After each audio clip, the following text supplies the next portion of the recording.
3 bonus races this season. Today, an additional $100,000 on the line for some drivers in the Dash for Cash. Here comes Justin Allgaier. He's going to win at the Homestead Miami Speedway and get the $100,000. How about that? I didn't have to race. Good. At Homestead one time. That's why you can, baby. Now we go race for 250 laps. We get a clock. Get it on the ground. We go down. Austin Hill, out of nowhere, it's going to win. Oh, my goodness. Martinsville, do you believe that? We know how difficult it is to win here. Then you add the pressure of going for $100,000. Justin Allgaier, what a run. Guys, got the money. Justin Allgaier. What is up, motherfuckers and party people? How the hell is everybody doing today? Hope you guys are all having a great fucking day, because I sure am, because it's Xfinity race day, and Casey Kane is back. Yeah, so it's a good fucking day. I've missed Casey. But just last season raced for Junior Motorsports. Jones has the best starting position of the 4 today, so let's see. He starts 4th. Dylan. And Brandon maybe has as much, if not the most momentum of anybody in this field right now since Phoenix, the 4th race of the year. Only one finish worse than 7th, a win in there at Darlington. So what's changed? What's working for you guys right now compared to the start of the year? Yeah, I mean, I think that you're just seeing us starting to come together as a team, right, and starting to really click. And we did a banner celebration at the shop at Joe Gibbs Racing for that Darlington win. I was working, I was in the simulator, but Sam said it best. You win these races with people. And right now, I think we've got a really strong group of guys behind us. We're all just having so much fun being at the racetrack together. So another day, another opportunity, right? Excited to be a part of this Dash for Cash. Try to get the bonus money. We're starting the best out of any Dash for Cash qualifier too. So yeah, we're rocking and rolling. You know, I had that truck race yesterday and didn't really learn a whole lot. I think that we had some issues going on there that just kind of hindered me from that, but still got some laps around this racetrack. So hopefully we're as fast as Xfinity Mobile.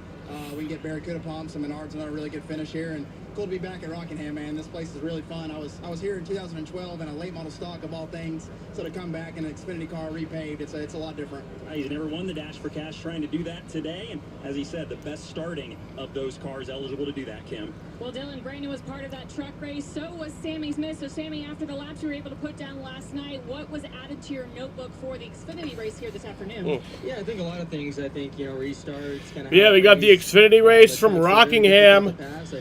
Super excited for this one. The Xfinity Series has not raced at Rockingham since 2004. So their first race in 21 years. Looking forward to it. At this racetrack. The The trucks raced here yesterday. They hadn't raced here since 2013. They raced in 2012 and 2013, and they came back yesterday. That was an amazing race. Hopefully, our goal is to go win, and if that comes with it, it's a good day. This team on a heater looking for their 4th consecutive top 10 finish.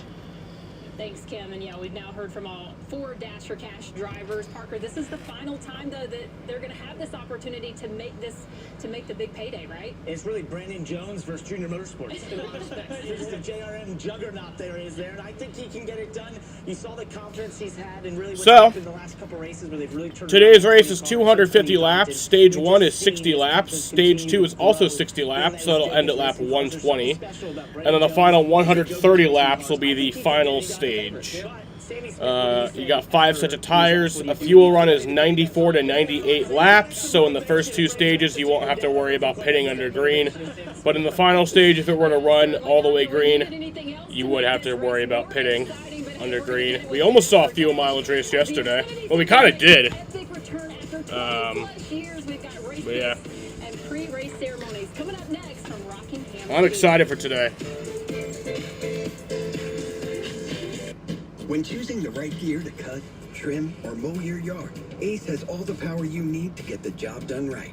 Because gas or battery, your local So Connor Zillish is on pole today. Casey Kane is in the race. He is starting 4th. He has not raced in NASCAR since the 2018 Southern 500. I don't even remember who won that race. Was it Truex? Who even won the 2018 Southern 500? Oh, that was Brad Keselowski, yeah. And he has not raced an Xfinity race since the Talladega race in 2017. So, yeah, it's been 8 years since he's been in Xfinity, and 7 years since he's been in NASCAR in general. Tahini, the irresistible blend of mild chilies, lime, and sea salt, is perfect for adding flavor your way. What's your way to tahini it? This is the story of the one. The one who believes being prepared is not just a way of life. It's how he helps everyone stay safe. He sweats the small stuff before it becomes big stuff. For the one, being an unsung hero in a building full of everyday heroes is just how he likes it. The industrial-grade products you need delivered fast. Call, click Grainger.com, or stop by. Grainger, for the ones who get it done. This is Poof, the fastest growing pet odor eliminator in the world. It's safe for people, pets, and the planet. Powerful enough to use on the very worst organic odors. Yet it's safe enough to use on pet toys. They're best. Yeah, my win pick today is Jesse Love. He starts in 7th. I would love to see Casey Kane win. I mean, it's been a long time since he's been in a NASCAR race car, though, so that's why I don't have him winning. Though he did start 4th. I don't know. I don't see it today. I would love to see it, but I don't see it. 5 immersive worlds.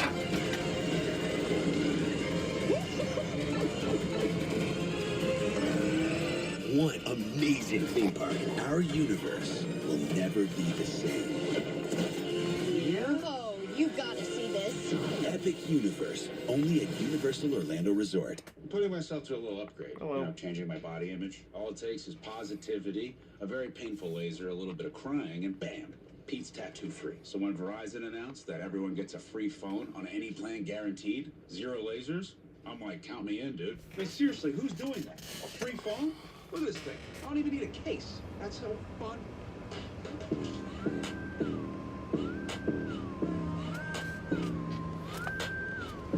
Try and beat it. I'll give you a second. The North Carolina Speedway in Rockingham, North Carolina, is one that is difficult at best. This 1 mile of asphalt known as the Rock will rip you up and spit you out. If that name makes it sound intimidating, it's because this track is. It's going to be tough. This is all handling, all horsepower, grassroots racing. All these people here, they're those belts tight. It's showtime.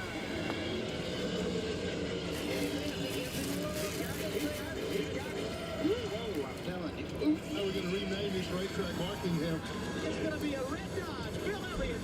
Jamie McMurray, his 4th Busch Series win. He knows how to do a burnout, doesn't he? He got ourselves a little bit of a show here. How about that?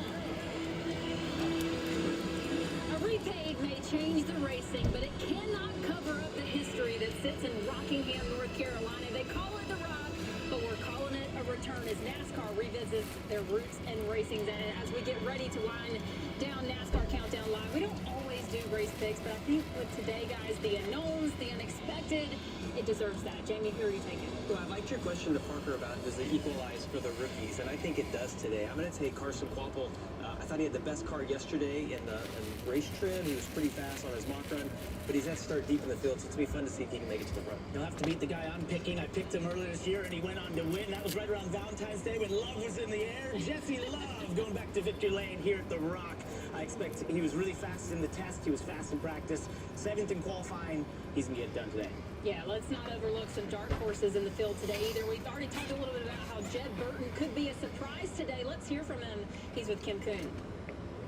Yeah, and Jed Burton, one of just a handful of drivers who actually has experience at Rockingham, making 2 truck starts at the Rock with the best finish of 7th. Now, different series and a very different Rockingham, but Jed told me if they could finish 7th here today, man, would it be a win for this smaller organization? Now, I just spoke with him before he made it to his car, and he walked up to me shaking his head because he qualified in the 22nd position. He said, man, I messed up my qualifying big time, but he said his car is way better, so look for him to march forward. This team's starting to put it all together. Their pace has gotten better. They're still looking for that last little bit of speed, Dylan. And Kim, the weekend started off on the wrong foot for Sheldon Creed and the 00 team. Go Sheldon. Both Haas factory cars battled some power steering issues in practice yesterday. Ultimately, the good news was they had an hour of practice to diagnose and fix those issues, and then also learn about their race car. Sheldon told me earlier this morning that he felt like their race car was really good. He was really happy with it. They were good in the test. He feels equally as strong today. They'll have some cars to pass, but if they get that buzzword track position, he feels good about his ability to keep it, Carla. All right, thanks, Dylan. And reigning Xfinity champ Justin Allgaier loves the fact that they're back at Rockingham Speedway. Says it really heightens the series' responsibility to put on a good race today. And with that, let's send it out to Rockingham Speedway for our pre-race ceremonies. Race fans, please rise as you are able and remove your hats as the North Carolina State Highway Patrol presents our nation's colors. And please welcome Bishop Charles Millett from Christian Provision Ministries in Sanford, North Carolina, as he provides today's invocation. Father, you've done it again. You brought us back to Rockingham Speedway for another great race. We come before you today with grateful hearts. We are thankful for the gift of this day and the excitement of the race.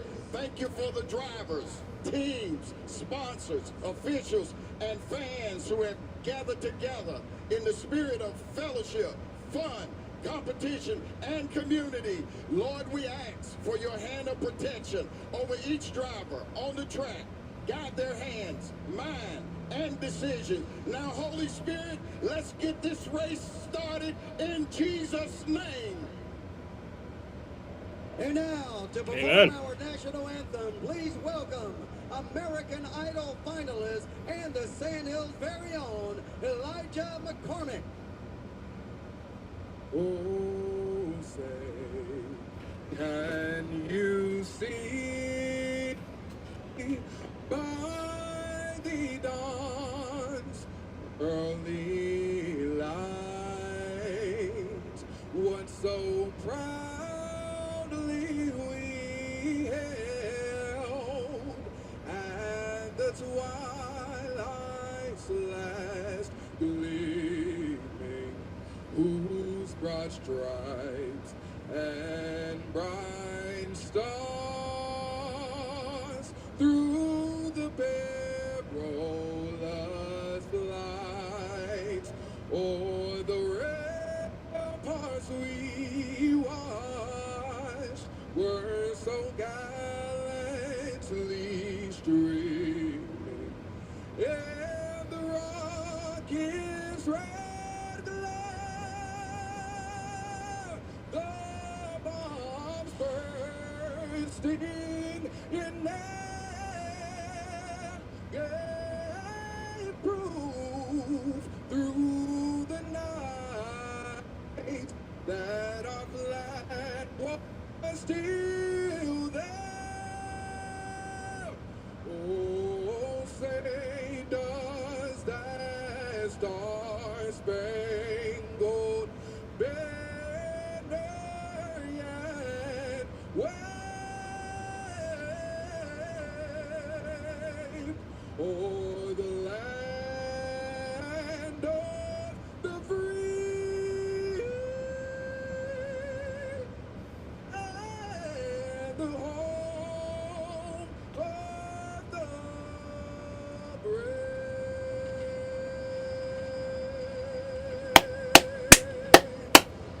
America! We know you've been waiting over 2 decades for this moment, but you gotta wait just a little longer. We got the command from the track on deck when the Xfinity Series returns on the CW. If you feel like you're on the wrong road with your finances, Credit Karma can help you push through to a better place with personalized guidance to improve your credit, savings, taxes, and more, so you can find your way to money. Intuit Credit Karma. Karma you can count on.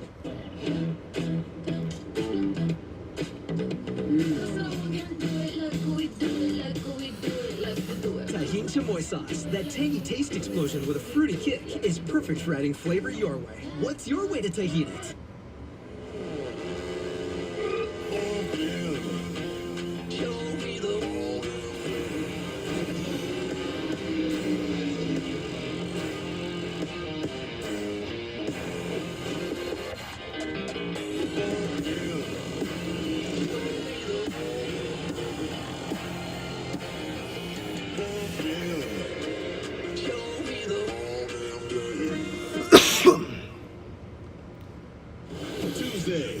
after an unprecedented stand to deliver. NXT of the CW will never be the same.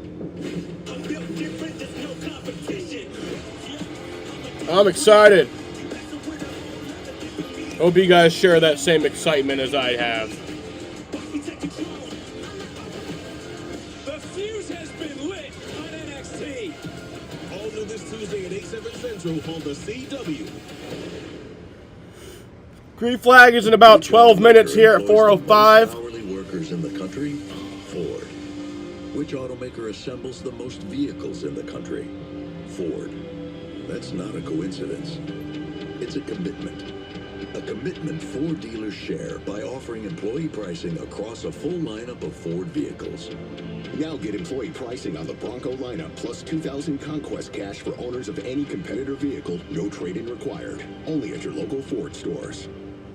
With 95-plus years of experience serving local communities, Seneca Savings understands the essential role banks play in creating thriving places to live and work. The dollars we invest go right back into our neighborhoods, providing financial security, job opportunities, and propelling community growth forward. When you bank with us at Seneca Savings, your investment is an investment in our community. Our manliest branch is moving into our new building soon. Stay tuned for the grand opening.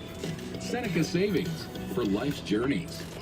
To be or not to be? That's the question. You're being theatrical. No, I'm not. What's the one thing you want your show to be? Helpful. And what's the one thing not to be? Not to be seen as a know-it-all. Well, your version of a show is titled Joe Knows. And every week, thanks to my callers, I do know more. So, the one thing you want your show to be? Helpful.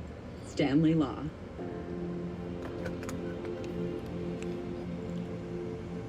You're working hard to keep your business moving forward. With Compulse Integrated Marketing, you can reach new customers and get results. We work with businesses across America, but we have experts right here. There are new ways to reach your customers with video, digital, and social advertising, and we're experts at all of them. Our solutions are affordable, and they work. Compulse Integrated Marketing. Reach new customers and get results. Contact Andy Carlisle right now. Let's partner together and keep your business moving forward.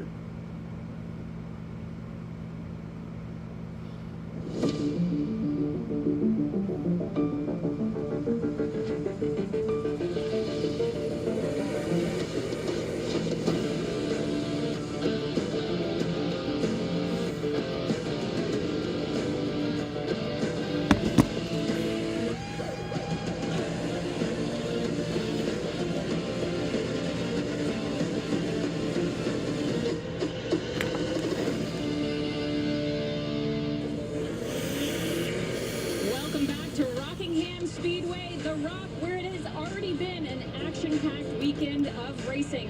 And as we look at this Xfinity Series field, William Sawalage is one driver who's feeling a little extra prepared after running the ARCA race earlier this afternoon, saying he got an extra 165 laps of practice. Crew Chief Jeff Mendering telling me that additional seat time is crucial for his young rookie driver.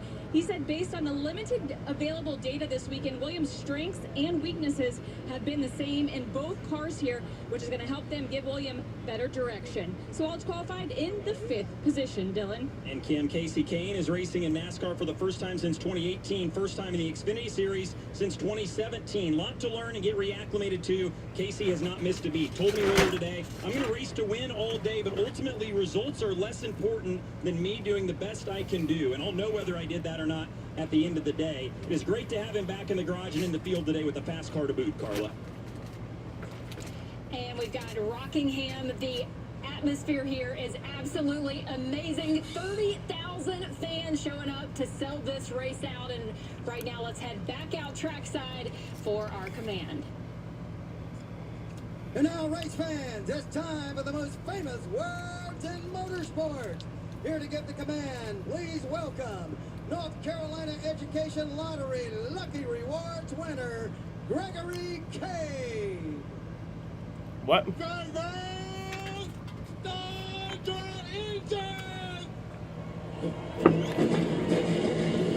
I don't know, the name of the PA guy said was not the same name as the name that showed up on the screen. It's a moment some thought they'd never see again. It's history. It's renewed. It's the Xfinity race at Rockingham Speedway.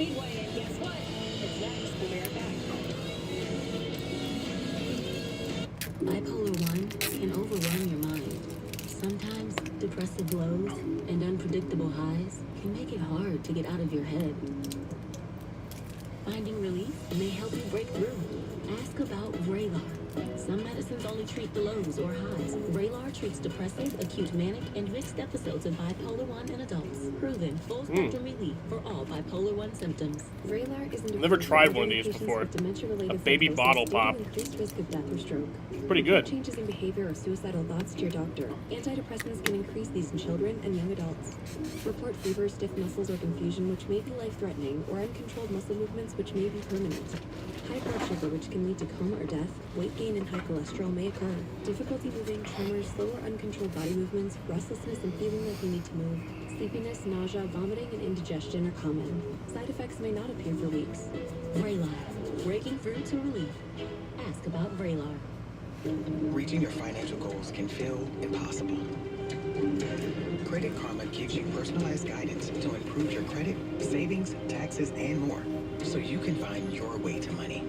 Intuit Credit Karma. Karma you can count on. University of Maryland Global Campus is a school for real life, one that values the successes you've already achieved. Earn up to 90 undergraduate credits for relevant experience, and get the support you need from your first day to graduation day and beyond. What will your next success be? I'm not really big into committing to things. I usually stop binging the show halfway through the first episode. Remember when my hair was blonde for like 2 seconds? But when Verizon announced that I could lock in a low price for 3 years for both phone and internet, even if I'm already a customer, I was like, duh. I think 3 years in the future, Pete would be very proud of my decision. Look at me grow.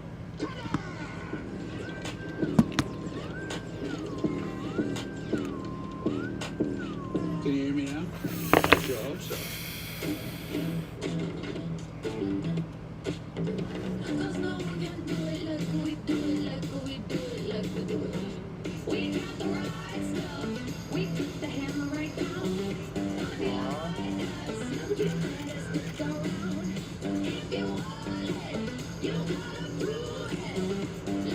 Tahini, the irresistible blend of mild chilies, lime, and sea salts, is perfect for adding flavor your way. What's your way to Tahini? East's new Yard RX Pro. So we've got about 4 hours to run this race. The sunset time last night, well, sunset is at, I think, 7:56 tonight. But NASCAR set the darkness time at 7:50 last night. So we didn't end up having to like reach that last night, but pretty much since there's no lights, at the end of stage 1, NASCAR will announce a time that'll be set as the darkness time. I'm going to assume it's 7:50 because it was last night. And if there's like extensive delays, like what would happen is that at 7:50 or whatever time they give, the next time that the leader crosses the line, it'll be 2 laps to go. Set in the blue-collar town of Rockingham, North Carolina, the spirit of the track matched the hard-working culture of this town and the American dream. If you won here, it was earned. Racing at Rockingham will be challenging, grueling, and dominated by superstars. There have been 31 different Cup winners at the track. 21 of them went on to be selected for the NASCAR Hall of Fame. Curtis Turner returned triumphantly from a 4-year suspension to win the inaugural race. Masters of the sport, both past and present, clinched championships here. Pearson, Earnhardt, Kenseth. I won my first Cup race at the Rock with Jack Roush in 1989. Hell, I went on to win 11 times here in the Busch Series, a record still etched in history. Today, these Xfinity kids are going to put on an old-school NASCAR race for us. 5 love wheels and Gen 6 race cars. Period correct NASCAR racing. Welcome back to Rockingham. It's good to be home. So perfect hearing Mark Martin's voice as NASCAR makes its turn to Rockingham Speedway. He was a And the cars are rolling. CW Sports welcomes you to the Sandhills of North Carolina. Today, it's round 10 for the NASCAR Xfinity Series. And here we are in the broadcast booth with Parker Kligerman, who ran the truck race yesterday. Jamie McMurray, who's won the last 4 Xfinity races here. I'm Adam Alexander. How good does it feel for NASCAR to be back in Rockingham? Yeah, I mean, it's so exciting to be back here, but I got to say, hearing Mark Martin's voice, and we talked about it during the race show, so cool. I mean, he's a legend. I wish they were actually at the He's been race. here 11 times. When you think about Rockingham, you just can't not think about Mark Martin. Yeah, no doubt about it. When you talk about drivers that are going to be good today, it's a whole new crop. What do you see? Well, one of the chillest and coolest of the rookies is Carson Quapple, and he was fastest in practice, but underdrove his qualifying lap. He'll be starting deep in the field. It'll be fun to watch him try and drive through this field here today. So again, their pit road speed check's done right now. Look at the guy who doesn't age. His first NASCAR race is Still don't get why we still do that during the pace laps. Because, like, the entire point of us doing it during the pace laps during COVID was because we didn't have practice, which is when they would usually set their tack. But now we have practice, so I don't get why we still do it. It makes no sense. And it was Connor Zilic who won the pole for the 4th time in his career. Flat tire means he has to drop to the rear. Yeah, and Parker just mentioned that Casey Kane, you see starting 4th. One of NASCAR's 75 greatest drivers. It's been 8 years since he's been in the Xfinity Series. And then we also have 2 of our Dash for Cash drivers, Brandon Jones in 6th, and Justin Allgaier in 8th. Well, in row 7, we got another one of our Dash for Cash drivers in Sammy Smith. He starts alongside the number 99 of Matt DiBenedetto, who had a solid top 15 qualifying effort. Great job by that. Yeah, and you mentioned Carson Quapple. You see all the way back in row 13, was fastest in practice yesterday, but he mentioned underdriving his car in qualifying. It's going to be fun to see if the 1 car can drive back to the front today. We had a bit of a driver change. The 53 car, J.J. Ellie qualified that car earlier today, but after Catherine Legg missed the field, she will now be inside that race car in the 53. Hard to believe. It's been 21 years since the NASCAR Xfinity Series raced here at Rockingham. How do you ensure your future? You come out when they give you an opportunity. The fans have done it. They have packed the grandstands. You can see campers everywhere around. They were lined up way down the highway trying to get in prior to qualifying today. This is going to be spectacular. Absolutely awesome to see the fan support. It's been all weekend. Yesterday, the truck race, I hadn't seen a crowd that big in years for a truck race. It was so cool. They're so hyped to have this race here, and they've all turned out for it. Yeah, you see right here, Connor Zilic going in the back. It's being fun. When we drive through, you know, track position is going to be everything. But Parker, as I think about the start of this race, we did have the truck race yesterday, so these guys got to watch kind of how this new surface is going to race. But they're all right, so the lights are off. We're getting ready to go. Which lane do I want to be on? How much grip am I going to have, or how much grip am I not going to have? And we got to take a look at the race analysis here. Stage 1 and 2 are both 60 laps. The final stage, 130 laps, and your fuel window somewhere around 80 to 90 laps, depending on how much you're lifting, that sort of thing, if the tires fall off. Yesterday's truck race was a fuel mileage race. That could be key here today. I would think fuel will be the most popular word of the day. So with Connor Zilic dropping to the rear after winning the pole, front row, Parker Retzloff on the outside of Nick Sanchez. Retzloff missed the pole by 1/1000th of a second, but he does get the start up front. His car is off. We're getting ready to go. And we're set, and green flag is in the air.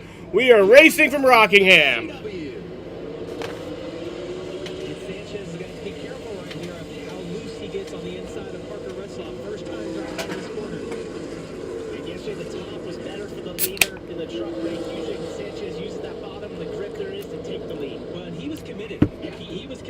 So Nick Sanchez takes the lead there. Parker's going to give you plenty of room. You see Casey Kane right there, stuck on top of that. You get treacherous right there. If you get above where it's dark on the racetrack, we saw yesterday in the truck race, you get above where the rubber is laid. Connor Zilic started on pole, but Nick Sanchez immediately took the lead from third. Just above where Casey is right there, in the blue and white 33 car, you can lose it. The outside really works. Did Connor Zilic start on pole, or did he have to get sent to the rear? 1 and 2 was struggling to make it work. I don't even see his name up there.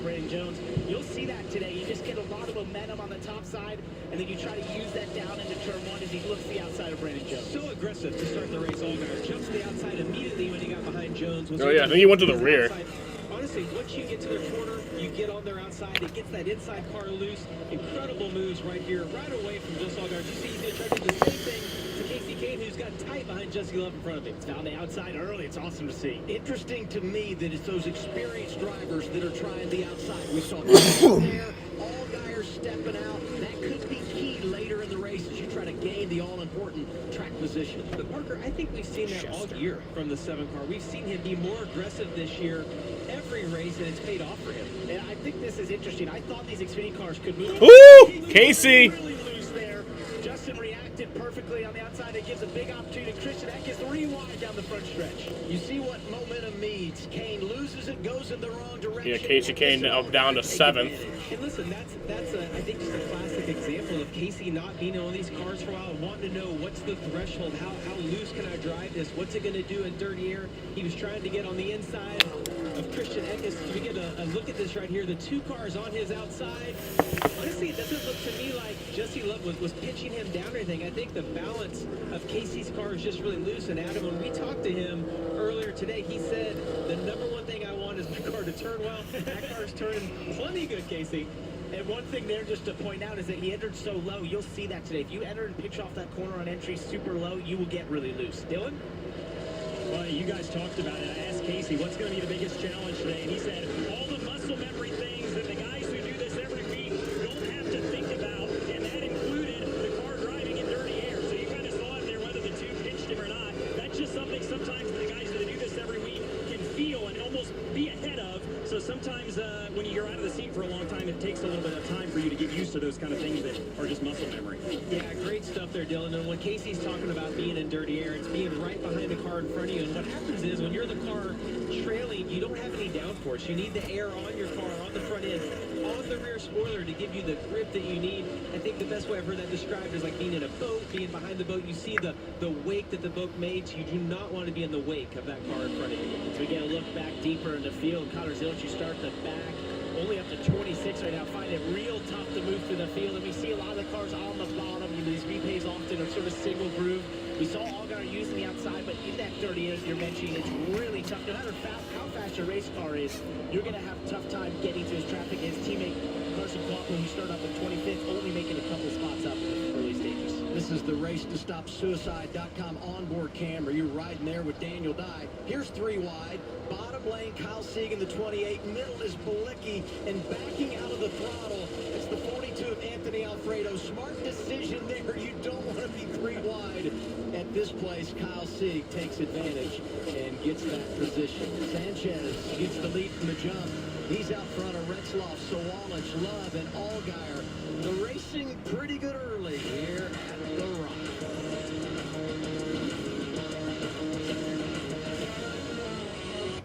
Ace's new Yard RX program prescribes the best lawn care, specific to your yard's needs, delivered every season. Because when you want greener grass, less weeds, and fewer bugs, now you can get a personal prescription delivered to you from the helpful folks at Ace. You'll get everything you need at our best price each season, guaranteed. From our store to your front door, with service so good it's guaranteed. Ace is the place with the helpful hardware, folks. Cole's mom, tucked in or out? In for the wedding photos, out for the dance floor. Yeah. No, like you're dancing, just like a person. Oh, sure. Yeah, that's Hey, honey, I'm dancing. Caution. Oh. If you feel held back by the weight of financial decisions, The Rock, WWE? Yeah, I guess, Jaden. There's a car around on the backstretch in the wall. I can't even tell who that is. So you can find your way to money into a Credit Karma. It's the 45. Motorsports isn't complicated. It's made up of races where you go as fast as you can, as best as you can, as sideways as Vicente you can, and Salas. whatever this is. Our team, Toyota Gazoo Racing. We make some seriously fast cars, like this one and this one, definitely this one. And they all have great drivers, ones that win. Like when And he's going to be able to drive Look at all away. these legends. The hottest drivers right now are him, her, and this guy. They're all part of a big, happy family of speed demons. Now you're up to speed. You in?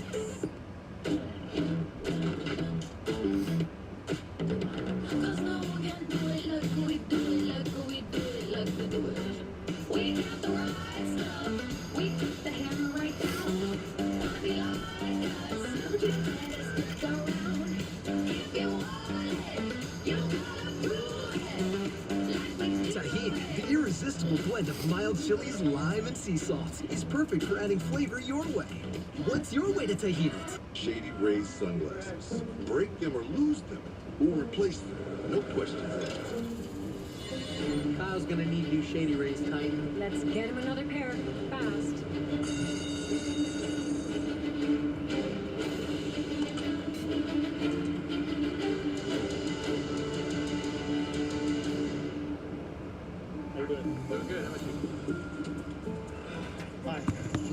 Shady Rays. Eyewear that has your back. Sadly, windshield chips can turn into windshield cracks. But at least you can go to SafeLight.com and schedule a fix in minutes. Sweet. SafeLight can come to you for free. And our highly trained techs can replace your windshield right at your home. Safe light, safe light. Don't wait. Go to SafeLight.com and schedule now. Safe light repair, safe light replace. CW Sports coverage of the NASCAR Xfinity Series is brought to you by Subway. Get the meal of the day, a legendary 6-inch sub, chips, and a drink, only $6.99 at Subway. And by Toyota. Let's go places. Caution is out early at Rockingham. Oh yeah, it was about a 4-minute, 57-second green flag run to start the race before the first caution came out. I think they call this drinking from a fire hose, Parker. Right? It's just a lot of experience. It's a lot to take in. It is. Vicente Salas making a start here. The Vicente NASCAR Salas. driver, top-level sim racing, just gets loose underneath another car there. The air is gone. We talked about dirty air, what you're dealing with. When Casey got loose underneath Jesse Love. And that corner off of turn 2, it sort of condenses. The corner's wider in the center, and then it condenses as you exit it, and it's really tough to run side by side there. In the trucks, a lot of guys got into each other in the sides. You saw a lot of tire rubs from that, so just a really tough situation. A major learning moment. Well, when you say it condenses, it's a lot. Because it's really wide in the middle, and then it is extremely narrow on the exit. All the drivers have been talking about that. You know, they added the safer barrier, which took 3 more feet away. I mean, it was always a narrow corner anyway, even worse now. And now we look at Casey Kane's Race Fit Health Report, brought to you by Brestree. Oh, yeah. There's no faking it. He's in shape. No, he is. Casey's in as good a shape as anyone, and then I think he's like most guys. He hit 40, and he got in better shape. You know, you hit that age where you can go 2 directions, and Casey's went the right way. Can we get the skincare regimen on here as well? Is there something like that? I want that aging cream. Yeah, whatever he's got going on. I mean, he might look younger. It's the Benjamin Button syndrome. Yeah, he's getting younger. It's funny to me because you and he raced together, and you're about the same age. I just look a lot older. Well, yeah, I was going to say, I got your reaction to him being 45. Yeah, just time goes by fast, right? But it's hard to believe. We thought he was like 40, right? I mean, like, it just seems like, yeah, and I think, you know, for a lot of us in general, you remember these guys from what they were the last time you saw them. It's been 7 years, and that's kind of the category we put Casey in. So you got Sanchez, who starts on the front row, and he gets that position after Zilich has to drop to the rear. Leading them all early. Most laps he's led in a race in his career. And I look at this. He takes the inside lane. He didn't have choice at the beginning of the race. As the control car he does here, obviously that's how he got the race lead to start. But do we think eventually on restart she'll take that outside lane? Well, we saw Josh Hogarth making some serious headway. I think So get ready to go back green here. Pretty quick caution. This time, in the truck race, that was the place to be. So if Lenzoff can get a good restart and sort of pinch down on the 48, it's going to be tough for Sanchez to get off turn 2. And it'll be interesting because Sanchez was pretty aggressive when he got down into turn 1. I thought these guys would kind of baby it and just feel it out, but it just felt to me like Sanchez was like, I'm taking the lead right here. So if Renzoff races him off in there, all right, going back green. Daniel Dye, by the green flag's back in the air at Rockingham. He'll be at the rear for the restart as we're green once again. Great restart by Nick Sanchez had a great restart there. He's going to pull away. William Sawalich running second. Sanchez, as much as it just looked like Renzoff either missed a gear or spun the tires. It's just so tight. We're going to talk about that all race long, about how tight it is on the exit of turn 2. Old track, but the rookies are delivering. In fact, a lot of drivers up front. 2 rookies running 1-2. Jesse Love, third-year driver. Second-year driver, rather, back there in the 3rd position. Yeah, I don't believe Sawalich. It's been a tough 3 or 4 weeks for him. Come to a new track. Not everybody has experience. Running second right now. He needs to have a good run, not only for the team, but for some confidence within him. As we look right here, Jesse Love flirting with getting up in the gray area of the track. It worked out. That's dangerous. Club spotter did a great job. Our partners, look at how loose off in Ellis. I mean, this thing was dancing big time on him. They were all lucky to get away with that. Yeah, I was going to say, that's not skill. That was luck. A lot of it all kind of worked out for them. All these drivers, when we talk about Casey Kane getting reacclimated, all of these drivers are checking boxes on what it's going to take to be successful today. They are, and what they know, and Parker, you've been there, it's track position. It's going to be really hard to pass here today, and everyone knows, look at that right there. Eckes goes up and blocks Casey, who's getting a pretty good run on exit. We'll see he does the same thing down in turns 3 and 4. And speaking of Casey's car being really loose, when we talked earlier, he wanted it to turn well. Typically at places like this, you just build tighter and tighter and tighter. And if you can weather the storm on new tires, when we saw him get loose earlier, it will pay big dividends at the end. And Casey's really trying to make that outside groove work, but you see here, just in the center of 1 and 2, it's the same thing yesterday. It's just not the grip up there. I'm interested to see if we get some longer runs here, lay more rubber down. These Xfinity cars are going to move around. They have lower downforce in the truck, so they tend to move around more. But right now, the bottom is definitely the place to be. As he was trying to make the outside work, just did it. Connor Zilic continues to climb. It's been slow, but he's up to 23rd, and he's got a group in front of him. If he can gain some momentum here, he could really pick up some spots. He is. Talking about the white 88 Connor Zilic. Yeah, and if you look right there, it's Justin Bonsignor and the black 19 in front of him. I think if he can get Justin single file, the 88 has a good car. It was impressive how fast that car was in qualifying. Even with a flat tire on the exit of turn 4, was able to be on the pole. What I think's impressive about this is he's having to pick off these cars one by one. And that's what's good. If he is able to get back to the front, you know, he's really going to have done serious work here. One, protecting that race car in traffic, but two, making each one of these passes individually, lap by lap, spot by spot, which is so tough to do. You're not just going to go to the third groove and drive by 3 or 4 cars. You're going to have to do it one by one. And the best part about that for the 88 car of Zilic is that he's learning as he goes. I mean, starting in the back, having to work through traffic, he's going to know what the balance of his car is in dirty air, as we referenced earlier, and if he can get to the lead, what his balance is there. So he's going to have a lot of knowledge to see Brandon Jones, oh my goodness, in the yellow 20 car get loose underneath Christian Eckes. So that was a role reversal for Christian there. He was doing that just a couple laps earlier. Now someone was doing it underneath him, being that sideways. And it's just that exit of turn 2 is so condensed, it's so tight. If you're the bottom car, you don't have the air on the outside, and you're just banging the tires to stick, and sometimes it just won't. 20 car's struggling right now. I mean, every corner, it just looks like he's losing more and more ground. Balance of that car must be extremely loose right now, not able to put the power down. But that's where the balance, so that's where the changes are happening for these guys, right? And the passing is happening because you lose a little bit, you take away the momentum, and then other drivers are able to take advantage. Look at the bumper, if you will, and notice the drivers highlighted in green. We talk about Brandon Jones, right? He's one of those drivers going for the $100,000 today, the final round in our Dash for Cash. Justin Allgaier, the best of the bunch. And just to add on to Brandon Jones being pretty loose there, if you repave like this, we talk about how you kind of have grip and then suddenly you don't. And when you're really loose, sometimes the only decision you can make is to simply slow down and try to recalibrate, and that sort of thing is just so tough. Coming out of the first turn, into the straightaway was key for Nick Sanchez to get ahead of the curve and take the lead. The rookie has been impressive today here at Rockingham. He's led our first 28 laps, and he's in charge halfway through stage 1. Men, get ahead of your curve with a bump. Explore Peyronie's disease treatments at GetSomebody4PD.com.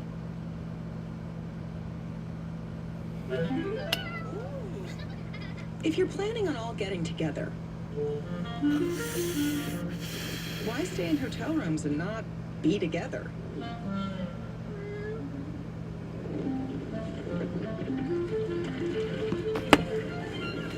Get an Airbnb and actually get together.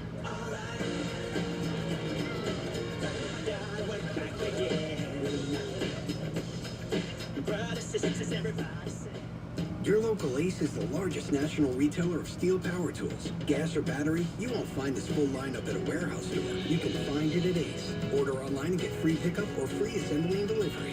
Ace is the place with the helpful hardware, folks. If you feel like you're on the wrong road with your finances, Credit Karma can help you push through to a better place. With personalized guidance to improve your credit, savings, taxes, and more, so you can find your way to money. Karma you can count on. Gotta have a lucky charm when you ride, right? Make you feel safe and protected out there. That's why I never leave home without a photo of the little ones. Bracelet from my husband. Lucky rabbit's foot. Lucky rabbit named Sfoot. It's Swedish. That's a whole rabbit. Named Sfoot. Well, there's really no need for a Lucky Charm when you ride. Not when America's #1 motorcycle insurance got your back. We're just going to ignore the fact that Carl has a rabbit. Named Sfoot.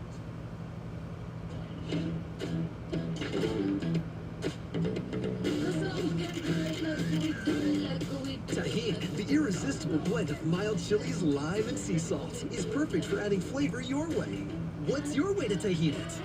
Salonpas Lidocaine Flex, a super thin, flexible patch with maximum OTC strength lidocaine that contours to the body to relieve pain right where it hurts. And did we mention it really, really sticks? Salonpas, it's good medicine.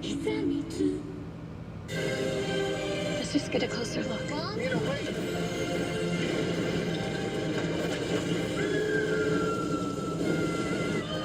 Five immersive worlds.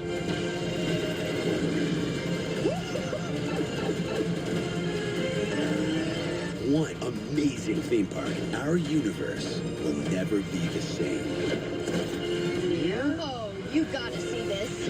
Epic Universe, only at Universal Orlando Resort. From the community in the campgrounds to the action on the track, there's something for everyone at Michigan International Speedway. The green flag will be flying all weekend long, with free races and endless opportunities for a good time. Family-friendly entertainment meets race fans speed for speed from sunup to sundown.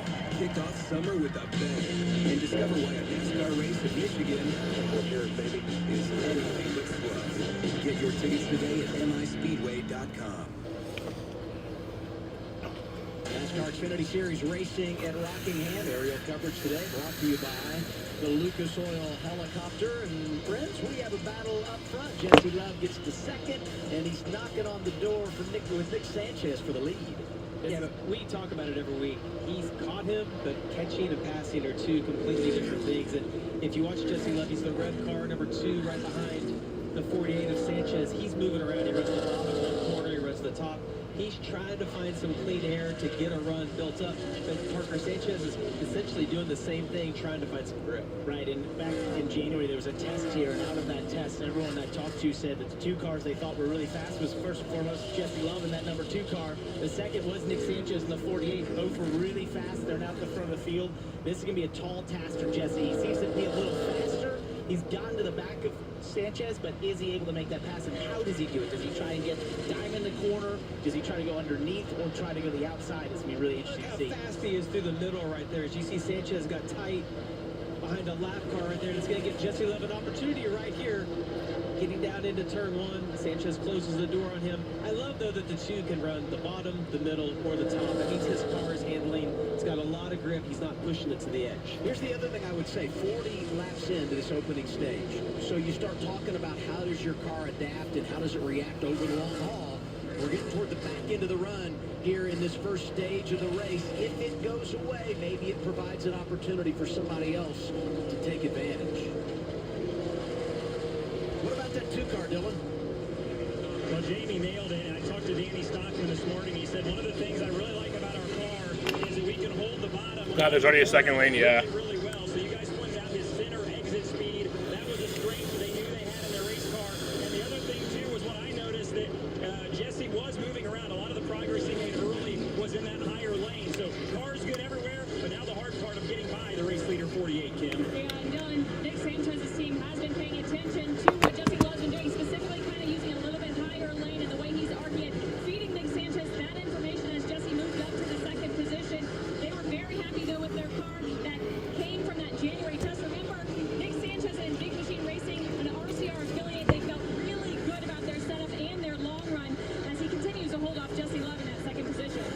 Well, if I'm spotting for the 48, I'm telling him to keep it on the bottom. Because what I'm watching as I see the race right here is when the 48 moves up off the bottom, you'll see the 2 cars squirt the gas and makes up the Good battle for the lead here between Nick Sanchez and Jesse Love. Got about 17 to go in the first stage. He gets a little bit of a run on the straightaway, but I don't think he's going to be able to complete the pass around the top. I think he's going to have to force it around the bottom. Experience for Nick Sanchez here. Most laps he's led in Xfinity Series race and getting his chance in clean air as Jesse's really sideways off turn 2 and getting to move around and try and block that air for Jesse Love. That's the key here today. If you don't want to get past, you've got to take away that clean air from the car behind you and take away what's making them so fast. And 3 and 4 is the sweet spot for the two cars. You watch, they go through 1 and 2. Both those guys are able to get to the bottom, kind of referencing that left front tire. Ooh, the two car there. That's right there. Pack a little bit of air on the phone. Oh, Nick Sanchez and Jesse Love made contact. Wow, he almost won a round, but he saved it, but he gives up the lead to Jesse Love. Such a tendency of this car, if you're the two car. Yeah, Jesse Love had been running the fastest laps of the race. It gets him a little bit loose, and in a track like this, it's hard to hang on. You know who's really jealous about that? Denny Hamlin. He's been referencing for a while. He wants the ability to do that. The Canada. Damn, that was more egregious than it looked originally. 15 to go. Stage 1, Love is out front.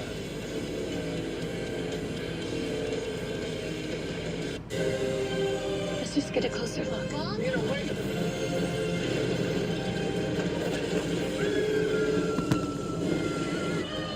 5 immersive worlds.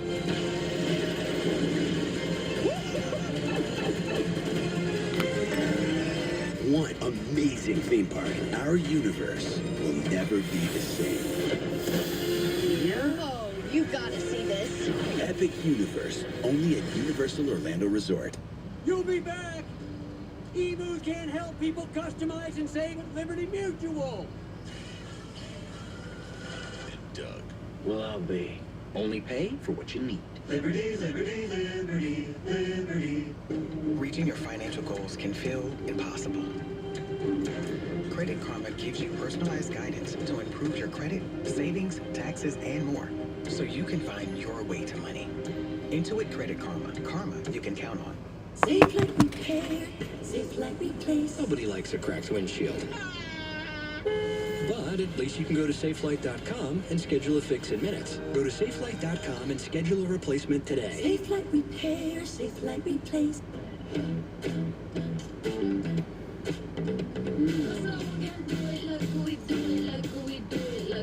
Tajín chamoy sauce, that tangy taste explosion with a fruity kick, is perfect for adding flavor your way. What's your way to Tajín it?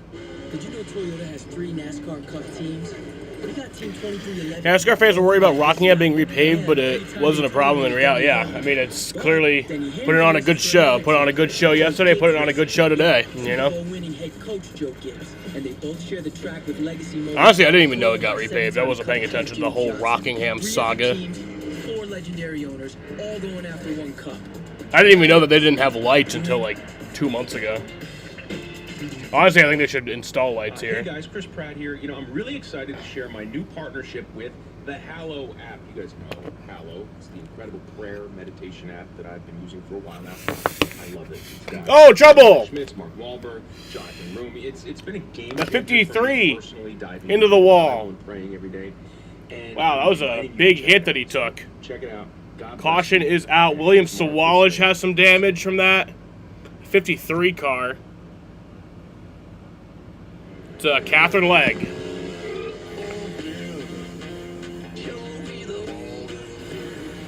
So that was an almost 14-minute green flag run right there. I think we will. Maybe not. It's a toss-up on whether or not we go back green for the end of this stage. Oh, Casey Kane has some damage. Damn it. Damn, man.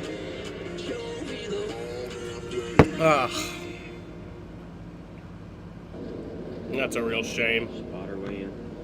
Under caution for the second time, NASCAR Xfinity Series racing at Rockingham, and it was a lap vehicle that had it step out. William Sawalich running inside. Casey Kane got damage. Closing on Catherine Legg. There's contact, and unfortunately, it not only caused damage for Sawalich, but Casey Kane as well. Here's what happened. And Parker, we were watching this live as it happened, and I don't know, as we were riding on board with Williams Walsh, it just looked like the 53 overslowed that corner by a lot.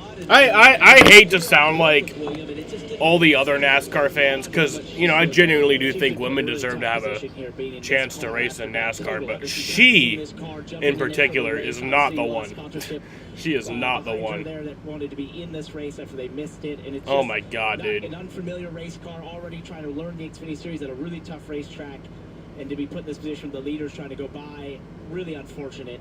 Especially for Casey Kane. Well, and for Swalwich, you know, just having, once again, he was having a great run, gets this damage. I really don't think any fault of his own. And for Casey, obviously, just trying to go by it, really unfortunate. Yeah, and it looks so much different when we saw the aerial shot, and you can kind of see everything unfold. I literally saw somebody predict this exact outcome. When you were riding along with Williams Swalwich, he's right behind Nick Sanchez, and when Nick pulled down to go to the bottom, it was like the big tree just all of a sudden appeared. So the perspective in the car is much different than what we see here on TV. I'm going to go back, though. Justin Allgaier had been able to make his way up to second. If he doesn't make that move, he could be right in the middle of this. Yeah. So that exchange we had after Jesse Love was able to get the lead away from Nick Sanchez, it changed a few spots inside the top 5, and that's what created the running order when this incident took place.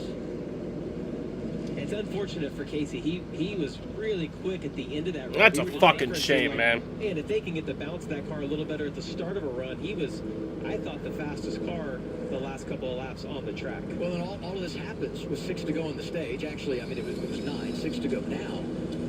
You wonder, are we going to be able to get this thing turned around, get it restarted? And right now, I would guess no. And so I think we will. I mean, this is how the stage could end. And that also maybe takes away a strategy opportunity because so many drivers talk about flipping a stage and all that. If you don't get things cleaned up and open pit road, then that would take away a chance for someone to flip the stage.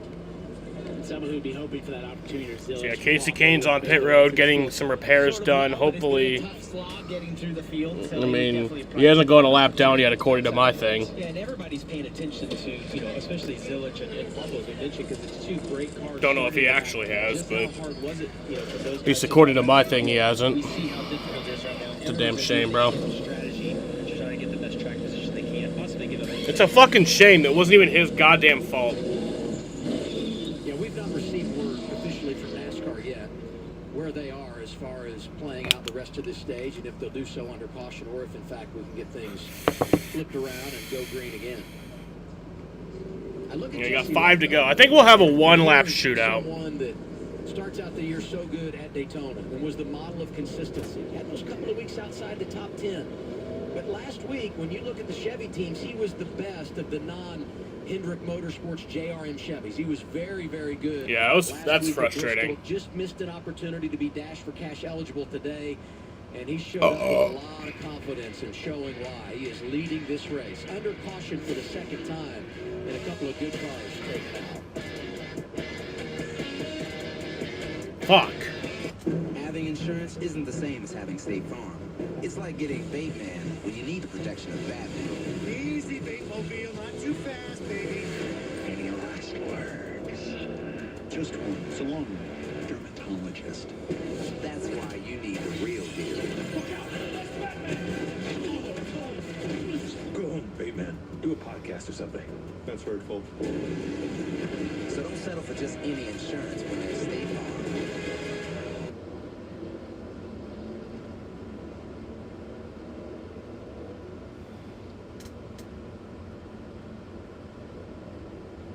Back here at Rockingham, good news. They were able to get pit road open, so we're going to have some fun here to end this opening stage. I like 2 parts of this. The strategy that could play out, and then on top of that... All right, so yeah, I think we will have a 1, maybe 2 laps green flag shootout to end the stage. Nick Sanchez stays out. Jesse Love's coming in. So does Swalwich. Let's go to Progressive Pit Road. Here's Kim. And we'll follow the Swalwich pit after he got that damage in that most recent incident. And this is not what the team wanted. Crew Chief Jeff Mendering said he's not paying attention to points. He just wants to build confidence in his young drivers so they will fix that right front. You see the crew paying attention to it right there. He was building tight before that incident, though, Dylan. And Justin Allgaier, who was running in the second spot, that said the car's really good. They're going to do right side tires only. Jesse Love, the race leader, said he was trending 3. They'll do 4 tires. So a mixed bag of strategy here as we draw to the end of stage 1. Trouble on pit road. The 70 and the got made contact with Jesse Love, it looked like. Jesse Love still comes out 3rd.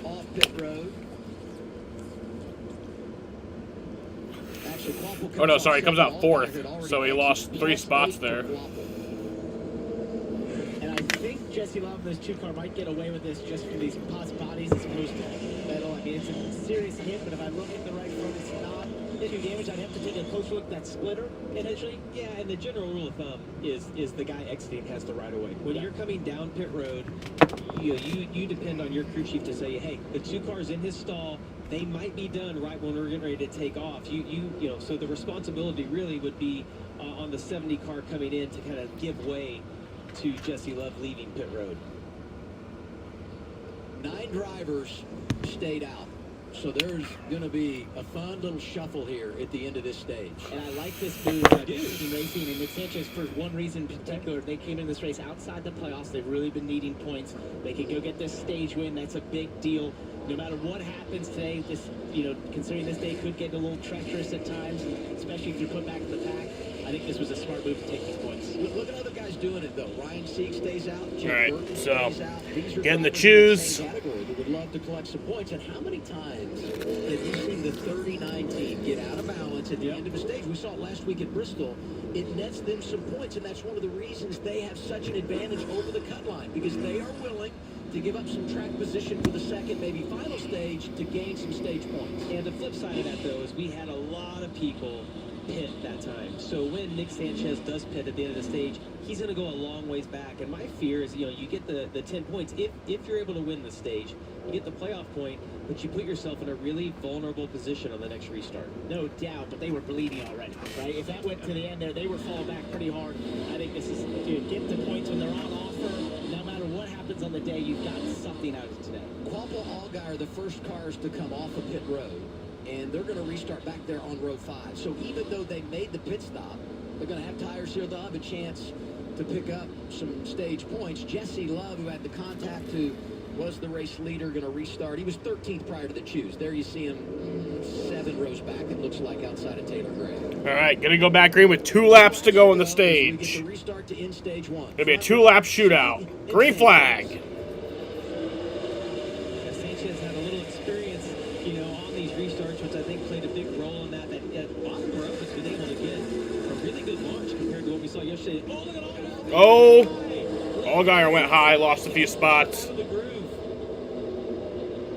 It's tough on 2 tires sometimes. It's car can be really tight on those 2 tires if you don't work in the right sides well enough.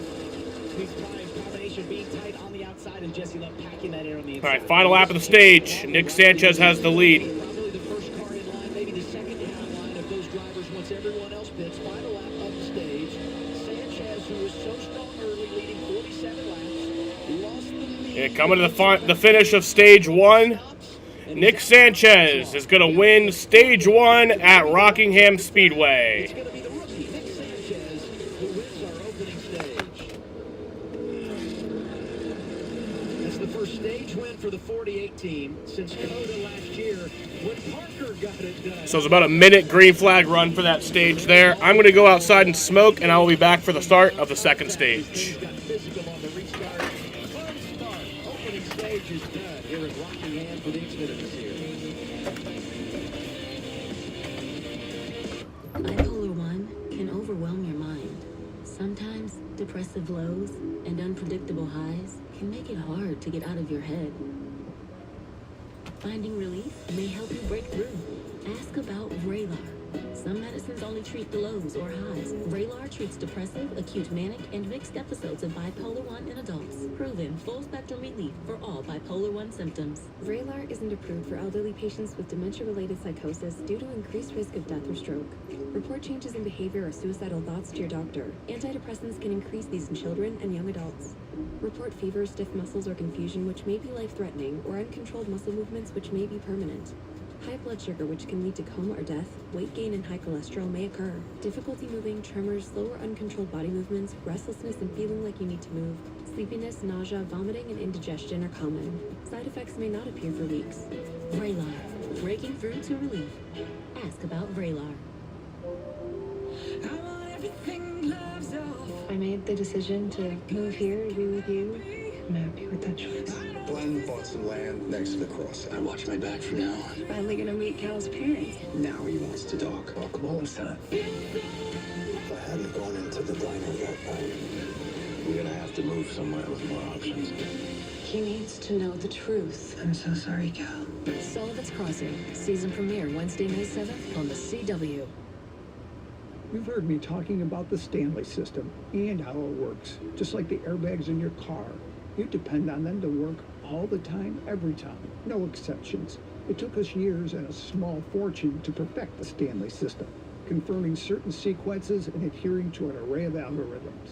When you're dealing with the big insurance company robots, it's the only way to win. And we do. The Stanley system, something you can rely on. Transform your home with Comfort Windows. We should probably call this the house that comfort built. They've done our siding, they've done sliders, the windows, and now our sunroom. Comfort truly has transformed our home, and it's beautiful. Hi, Fritz and Philly here. People think Comfort is just a window company, but that's just the beginning. We can help you transform your house into your dream home. Save 50% off installation with 0% financing available. Visit comfortwindows.com and schedule your free estimate today. Ryan Phelps has grown his car dealerships by helping thousands of customers regardless of credit history. Ryan Phelps Auto has 21 lenders for good credit, bad credit, and really bad credit with over 200 vehicles available and a buy here, pay here option. Just because your credit's bad doesn't mean that you have to buy from some place like this. My staff cares about its reputation, so it's certainly going to care about you. Good credit, bad credit with A+ reputation. Visit RyanPhelps.com and see why everyone's buying from Ryan. Finding a quality roofer can be tough. I'm tough and a little invasive. I'll beat any price. Get out. How did you get in here? Dog door. You don't have a dog? I do. Stellar Roofing's professional staff and industry-leading warranty guarantee your investment for decades to come.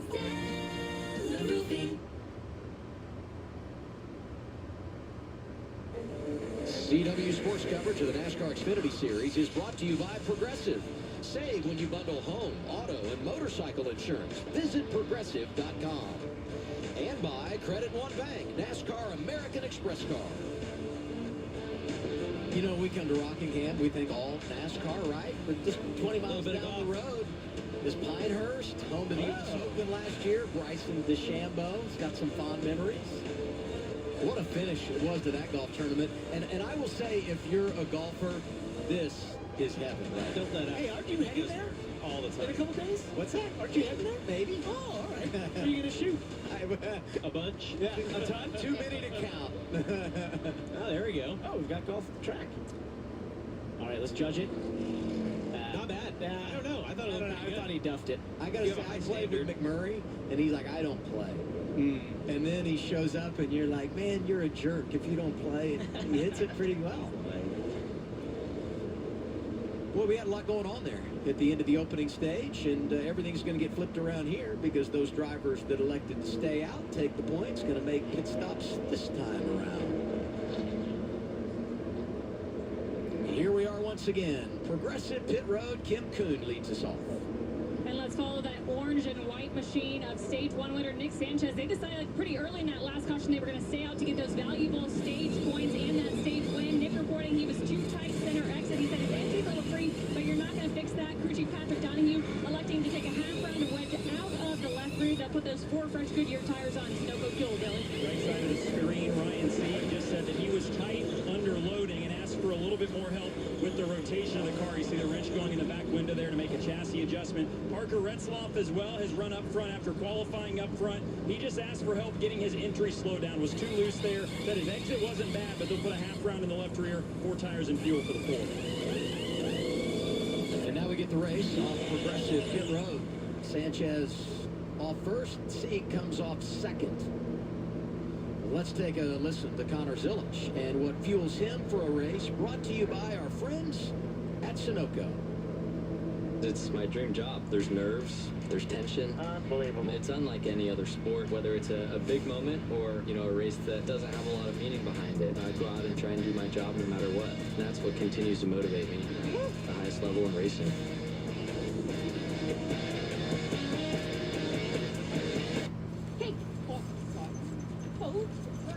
With plaque psoriasis, even the thought of an itchy situation can throw you off your game.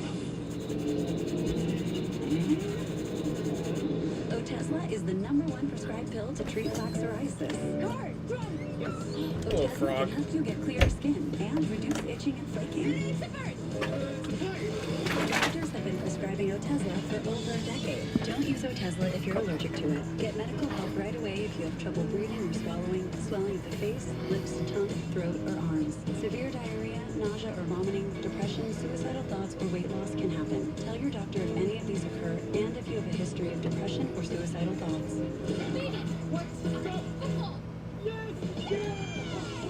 With less itchy redness, game night is a great night. Live in the moment. Ask your doctor about Otezla and stand to hear how it works for a pro football player. News Nation is my favorite. Chris, you, Leyland, all them guys. So thank you for giving great news to the American public.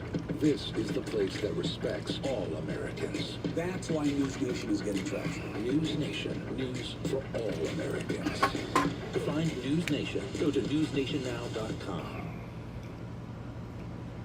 Get the CNY Central Weather Authority app now. Weather comes at you fast. Get the information you need and keep safe. Download the CNY Central Weather Authority app now. Which automaker employs the most hourly workers in the country? Ford. Which automaker assembles the most vehicles in the country? Ford. That's not a coincidence. It's a commitment. A commitment Ford dealers share, offering employee pricing across a full lineup of Ford vehicles.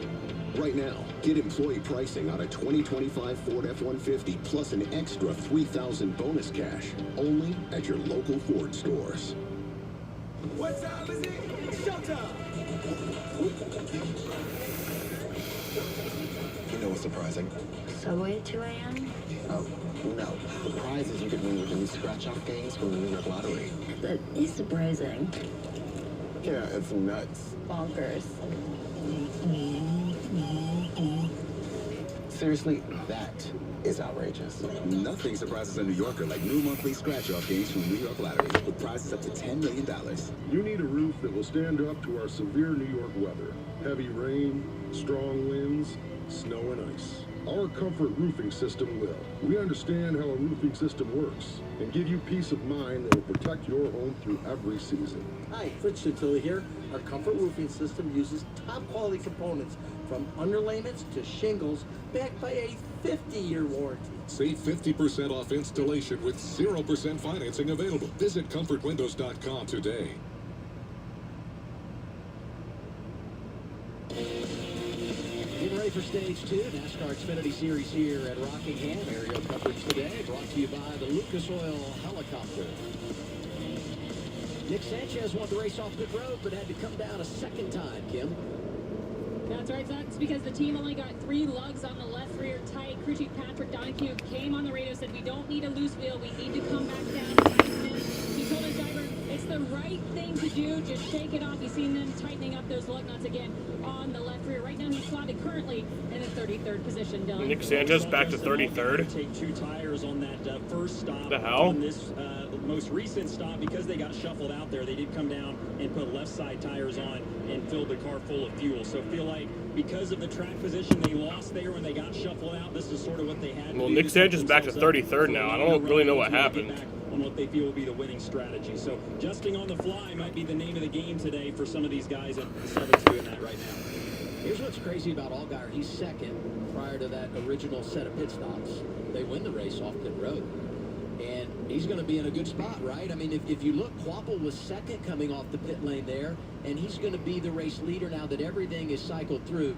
Also want to mention that Ryan Sieg, who's on the same strategy as Sanchez makes his second stop, Sieg is 21st. So Sieg is the best of those drivers that just came down at the end of the stage.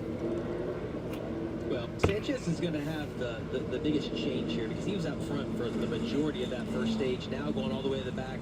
Talked about dirty air, like what's the balance of that car gonna be? It's taken, Quapple got up to like I think 13th prior to that, just kind of naturally. He started 25th. I mean, had a pretty good advantage on that. It's a challenge to pass today. The other thing we're gonna get to have a good eye on is 2 tires versus 4 tires. How much of a difference is that gonna be?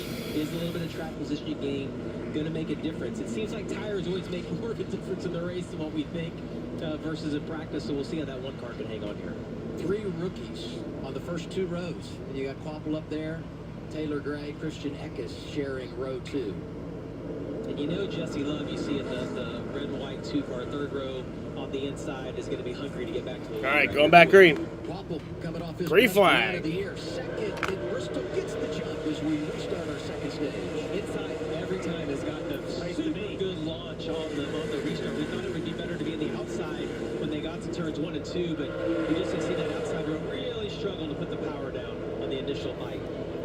And Jones not only loses the lead on the restart or loses those first 2 positions, he's going to fall back around toward the back half of the top 5 here. He does, but look at Jesse Love on the inside. I saw him really having to saw on the wheel to keep the car on the bottom. You see he drives really straight into turn 1. Jones gives him a little bit of room. A little bit of smoke for the 2-car right there. That's the left rear rubbing on the body, but 2-car super fast on those 4 tires right He's really strong. You can just see how that car gets to the center. The left front almost rotates the car around right as it gets to the center. Doing it up the throttle. That smoke shows the amount of travel that's going through that race car and the load it's taking in the corners. Casey Kane's in 36 to 1 lap down. From the air pressure being a little bit low, the fact that they put 4 tires on that left rear tire, they start these tires really low. To the best grip level once the air pressure builds up. The tires will build up 10 to 15 pounds over a course of a run, so that's what forces these guys to start them lower than where they need to be. Toyota's racing for position. Bon Senor, Dean Thompson, Brennan Poole there in the 44, all that happening behind the 25 of Harrison Burton. And look now down in our bumper. 3 of the top 5 highlighted in green. They're Dash for Cash drivers, and Jesse Love just turned the fastest lap of the race. He's got the purple stopwatch for our Xfinity fastest lap. Yeah, and he's 2 tenths quicker. Look at that mess right here. Damn. With those guys, Connor getting himself in a really bad position, Parker. Dan man really squeezed him there, and he got up beside him, took the air off the right side until it slid up the racetrack, losing that air. Just something that is so treacherous about being side by side, being the inside car down to turn 3. It already naturally loosens the car being lower, but then you lose that right side air, and if someone really pinches you, you're sort of holding on. Yeah, Connor's really complained about the balance of that car, fighting on it. You see, Sam Merrick pitched him down. That made it worse. The fact that 88 car is already loose, and he has a car jammed up his bumper with Sheldon Creed. So Carson Quapple is leading this race. He's pulled out to about a third of a second lead over Taylor Gray, sorry. Once you get out of this rubber and in that dust, there is absolutely no grip whatsoever. You see him sliding all over the place. When you see a car get up there, which Justin Allgaier got shoved up there in that earlier restart, did a great job holding on to it, not getting to the wall. There's just 0 grip out there. We've seen it kind of level off right here. Jesse Love was running a couple tenths quicker, but as he's gotten closer, Taylor Gray in front of him, that balance or the lap time delta stayed about the same. Those top 3 or 4 running the same lap times. It'd be interesting to see as you get some heat buildup in these tires. Does that 2-car elect to stay on the bottom? Oh, it's trouble right here. Oh, Ryan Sieg's coming to pit road. First had worked his way up to 16, so he was fast on the restart, gaining positions after being on the alternate strategy, but an unscheduled stop here under green, 17 laps into stage 2. Gotta think he had a vibration, Parker. Right after a pit stop, you run, you go as long as you can before you think that that the wheel's gonna fall off. We'll see what they elect to do on the stop. That's a characteristic of some of these tires, is that some of them have vibration, especially some of these repaves, a little bit of a harder tire in that sense. You get that, but often you sometimes want they're going to do 4 here because you just want to not have any sort of chance that maybe it's the left or the right. Just change them all, get them tight. I'll say this though, I mean, he plays that strategy at the end of stage 1, gets those stage points, that helps ease the pain a little bit here with that unscheduled stop that will drop him deep in the running order. Closing on the midway point in stage number 2, it's Carson Quapple out front. Having insurance isn't the same as having State Farm. It's like getting Bateman when you need the protection of Batman. Easy, Batemobile, not too fast, baby. Any last words? Just one. So long, dermatologist. That's why you need a real deal. Go home, Bateman. Do a podcast or something. That's hurtful. So don't settle for just any insurance when there's State Farm. Just for Men gives you your strongest, fullest, thickest looking beard yet. Mustache and beard, now with keratin. In just 5 minutes, score your best beard ever. Just for Men. Salonpas Lidocaine Flex, a super thin, flexible patch with maximum OTC strength lidocaine that contours to the body to relieve pain right where it hurts. And did we mention it really, really sticks? Salonpas, it's good medicine. Introducing 2 new Baja Chipotle subs featuring our world-famous Baja Chipotle sauce. Listen, that's the Baja Chipotle talking. Well, it's actually me talking, but you know what I mean. Find your fresh with the new Baja Chipotle collection at Subway. Sadly, windshield chips can turn into windshield cracks. But at least you can go to SafeLight.com and schedule a fix in minutes. Sweet. SafeLight can come to you for free. Don't wait. Go to SafeLight.com and schedule now. We were all looking for some place to call home. But first you need a place to look for a place to call home. And that's Homes.com, because it's the best. I told you, you cannot legally say Homes.com is the best. What if she says it as Morgan Freeman? I can get this. Homes.com. No. Well, how can we not say it if that's our new name?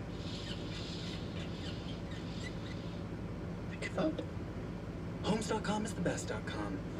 At Napa, we're the pros that know how to make your business our business. Pros everywhere you need us, with every part you need. From brake pads to stock your shop in Orange County, California, Brake pads. to oil filters for your fleet in Orange County, Florida. It's why we built a nationwide network of parts and exceptional service, all driven by one mission: to keep businesses big, small, and everything in between moving full speed ahead. Next Saturday. Be on your toes. I don't even know how to describe Talladega, other than put everybody in a blender and hope you come out the other side. Be there for one of the biggest races on the NASCAR calendar. Talladega is just treacherous. Anything can happen. You can't win the championship at Talladega, but you sure can lose it. The NASCAR Xfinity Series, live next Saturday at 3 Eastern, 12 Pacific on the CW.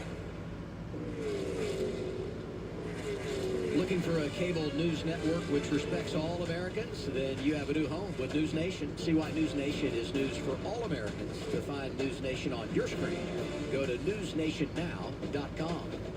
Carson Kvapil leading, but kind of like the middle point in stage one. Jesse Love is right there. It wasn't Kvapil that was out front in stage one. It was Nick Sanchez, but that two-car just seems to find his way as we go over the course of a run. It is, Adam, but the one thing that I've noticed about, when Sanchez was out in the lead, he kept getting up off the bottom a half a car length. Oh, you see the one car doing it a little bit right there, too.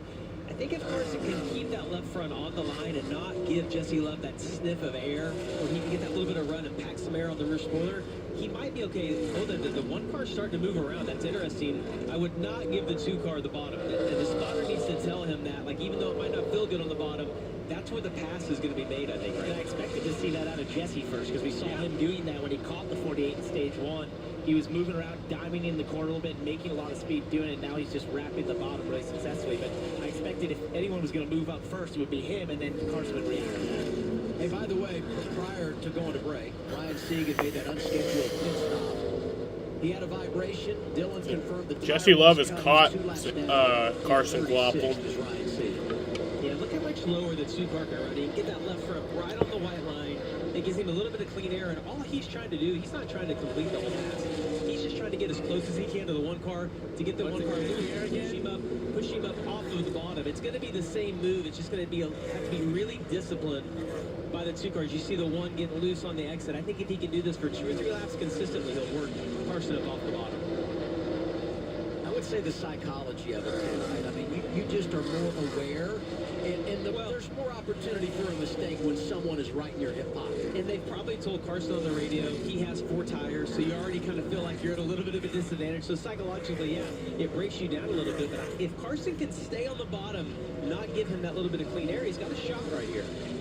I think to your point and what he did earlier, when he gets using that bottom, turning a little bit lower than the one, he gets to pack that air. There's nothing Carson's be able to do to combat that once he gets that air pack behind him. What you hope is, if you're the one car, is that he runs enough laps behind you that his balance just goes away. He gets the tires hot, and it's almost like the two cars kind of recouping right here. If I'm the two car, close here. He's Oh shit! Here comes Jesse Love. Gives it to him a little bit. Saw that the two was going to be on the inside of him. This lap car can play a factor, though. You're not going to get it. You're going to kind of watch the lap cars. Where are they running? Yeah, that lap car could be a factor. Try to work on your No, maybe not. Waffle hangs on, gets back to the bottom as they work around the 45. The lap car side. I think Jesse made a good choice there. He saw the 45 there on top. Don't force it. That was going to be a really tight spot for both of them. He sort of backed out, letting Carson Kvapil get back to lead. He knows he has a super fast race car. He can make this pass. He did it earlier. He just needs to be patient. I go back to pit road. Jesse Love exiting, has the contact with Annunziata, and you're like, what did that do to his race car? Maybe they lost some track position on it, but more importantly, was there any damage? The car seems to be handling just as good as it was earlier. Yep. I'm going to tell you, Jesse's going to get a little bit impatient here to get by the one. Here comes Jesse. Jesse Love trying to take the lead from Carson Kvapil. And he's going to do it. Will he clear him? Yep, he clears him. Oh, but then he gets a little loose. Almost made contact with the wall. Carson Kvapil trying to come back to take the lead, retake the lead. And he will retake the lead. Wow.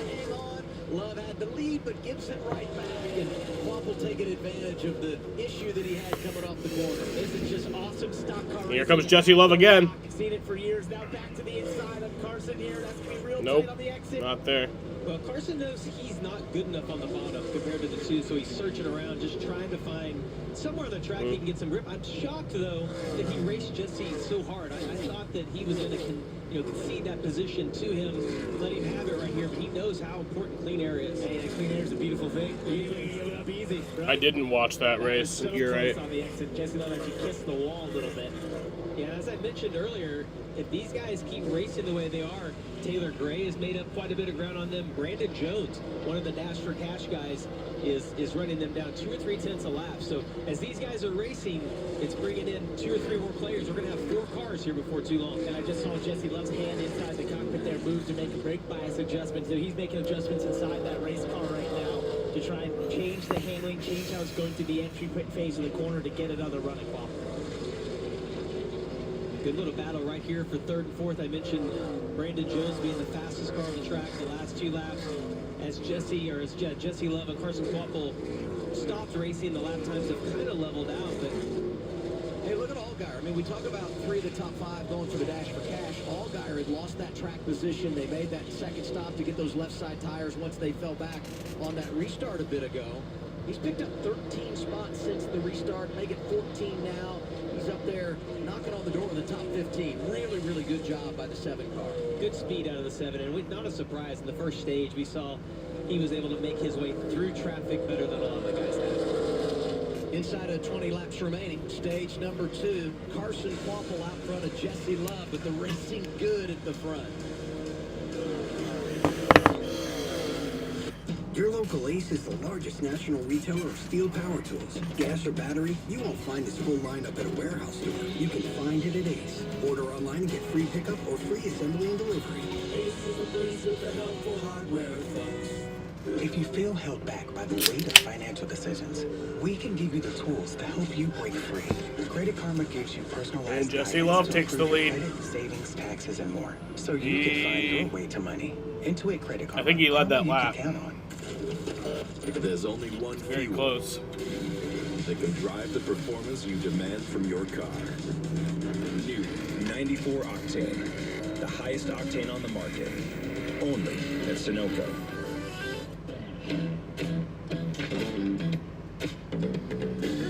Yes, Jesse Love barely led that lap. Tahini, the irresistible blend of mild chilies, lime, and sea sauce. Carson Kvapil takes it back. Your way.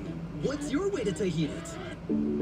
Did you know you can save with GoodRx, even if you have insurance? Yeah, I thought my prescription was covered until it wasn't, but GoodRx helps. Man, this is a great race. I work for myself, so I buy my own insurance.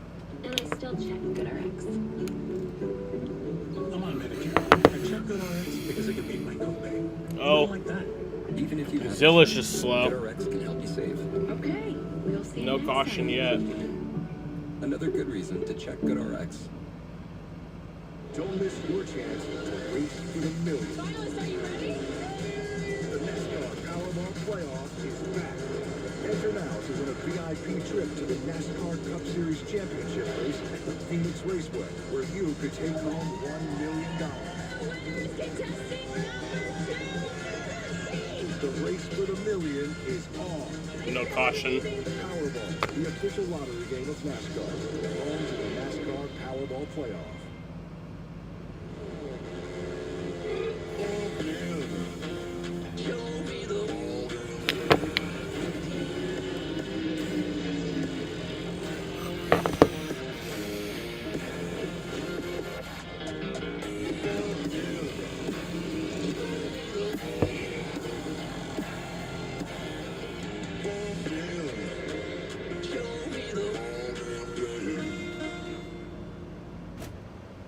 There's no party like an all-star party. The NASCAR All-Star Race roars into North Wilkesboro Speedway. It's back, May 16th through 18th. Oh, caution's out. Old-fashioned mountain showdown. Oh, it's Sheldon. Come on. For all the money and bragging rights under the lights at one of racing's most iconic tracks. Kick your May into high gear.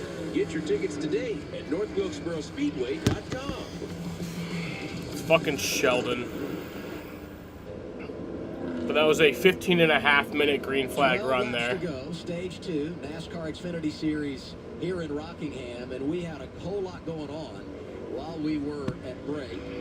And we'll start with the reason we've got our third caution of the day. Make it caution number 4. This is Sheldon Creed who's got damage. Right, he actually got hit by the 19 down in the there was a lot happening there. Justin Bonsignor gets super loose. We talked about how loose the car gets down there just by itself if you enter low, but also having a car on the outside. We also had the 88, Connor Zilic, who had a flat right front. Second flat of the day. The first one was right after he won the pole. This one seemed to be more costly. Then we'll look back here. If you look at the top of your screen, top of the right, there you see the black-blue car. He's going to get loose and right up into Sheldon, knocks him in the wall. Nothing Sheldon could do there. It wasn't like he was pinching him. Justin just got loose. Yeah, and nothing malicious on the 19 of Justin Bonsignor either there. Just got loose, getting in turn 3, and if Creed wasn't there, it would have been a big impact into the wall for the 19. Actually kind of used him as a buffer, but unfortunately it's most likely ended Creed's day. The other thing we have to cover here is this battle for the lead and lap epic. And I thought for sure Kwap was going to lose the top spot. And they were being pretty patient for a while. And then as we caught these lap cars, you see Chris Wright in the 5 car on the outside. He's racing the leaders really hard, trying to stay on the lead lap. This got tight right here. You see the 1 car. I've been really impressed. Look at how he's able to get back to the gas on the exit right there. Jesse got loose inside of him. I've been really impressed at how Carson's been able to manage that outside. But the guy that both of them need to be worried about is the yellow number 20, Brandon Jones, behind him. And Carson's such a chill guy. He's so relaxed. I feel like his heart rate never really gets elevated, and he's such a cool, calm character. But right there, to those moments, 3 wide into turn 1, excited. Had to have a higher heart rate than normal. Here's the big thing in all of that, too. You go by Chris Wright, you put him a lap down. Eventually, they got Garrett Smithley. So Smithley's going to get the free pass here, which means Casey Kane loses that opportunity after those other guys go a lap down. And look at Brandon Jones, 3rd right now, but you saw the numbers. When he came back to Joe Gibbs Racing, there was so much optimism. And this year just got off to a terrible start. But here in the last month and a half, not only did he get the win at Darlington, but just their consistency has been remarkable. He's Dash for Cash eligible, and today just right in the game. Yeah, and momentum's everything. And I think, Parker and I talked about this earlier, his belief in his crew chief, Sam McCauley, that's everything right now. When he gets out of the car, it's the first person he thanks, and you can tell he genuinely believes in everything that Sam is doing. Was able to get his first win with Brandon Jones earlier this year. I think this is a great pairing for these two. When we talk about confidence, we talk about it's this elusive thing. You can't really put a number on it, right? You can't say or rate it in some respects, but you can see it in real time. And for Brandon Jones, you know his confidence was down the last couple of years when he wasn't able to get back to victory lane, but to come back to Joe Gibbs Racing, get a win, and have the great runs, you can literally see that confidence in real time going up. The other thing I would say, a little bit of chip on the shoulder. Because when he won at Darlington, he talked about the fact there are some people that didn't believe in me. And here I am. And you referenced this, Parker. But I hate this for Connor Zilic because they had worked their way from the back. You talk about the fact he's going to start on the pole, had a flat tire, he has to start in the rear, drove his way up to 7th. And with that number 1 pit stall, could have had an opportunity. They get the flat, He is now 2 laps down, being shown in 34th. But he'll get the wave around right pit here. road's So all open these here. guys pit in front of him and then just 90 be one going lap the down. stage. He can recover from that. Progressive Pit Road is a busy place, Kim.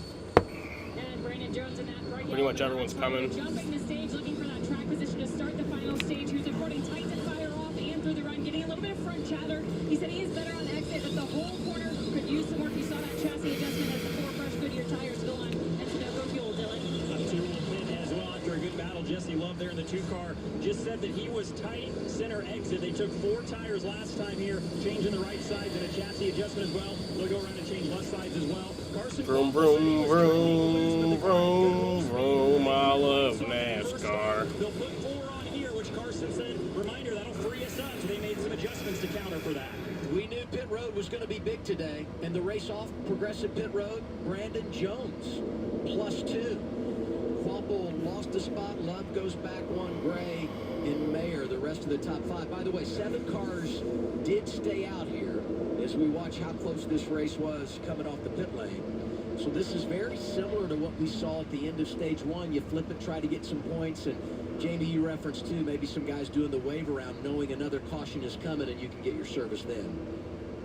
Yeah, the one thing that I would be adamant today, if I were a spotter or a crew chief, is do not speed on pit road. I know that we want to gain all that we can and how important that is, but you can't take the penalty of having to go all the way to back at a track like this that's so hard to pass out. With all these leaders pitting, that just tells you, we talked about track position, that's how important it is right here. To pit right now, all these leaders deciding to keep that track position by pitting now.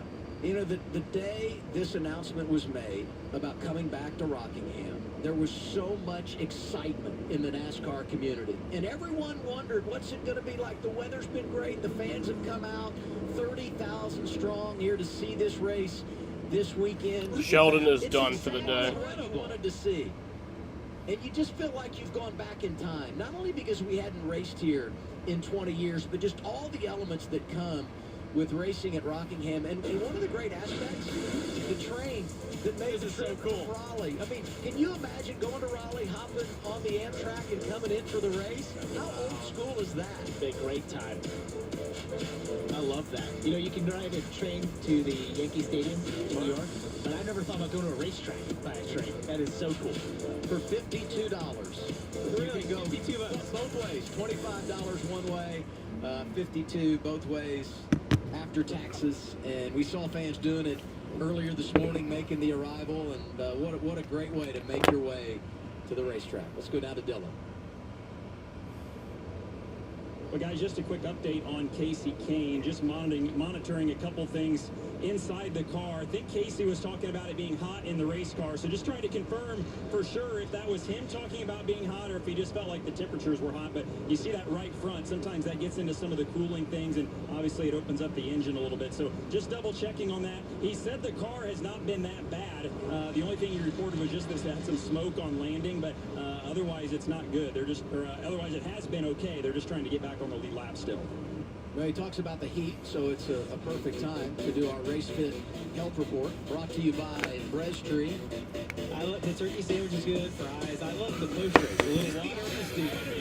Yeah, great. Get a little one after today. He was sponsored by Budweiser for years, so you got to take that into consideration. But I think Casey's always kind of been the epitome of health. Look at that, 75 race sprint car schedule. Wow. Those dirt racers are nuts. I can't believe how many races they do. Sometimes upwards of 100 races in a year. And I know Absolutely Casey wild. mentioned that car not being that bad. It's because he can't see what the right front is like. Because when you come to a track fast like this, you're going to want all the aerodynamics you can have, and not having the right front fender is not good. You do know if he starts to go fast, there's some aero people that are sitting here putting their head down like, oh, no way, how's that possible?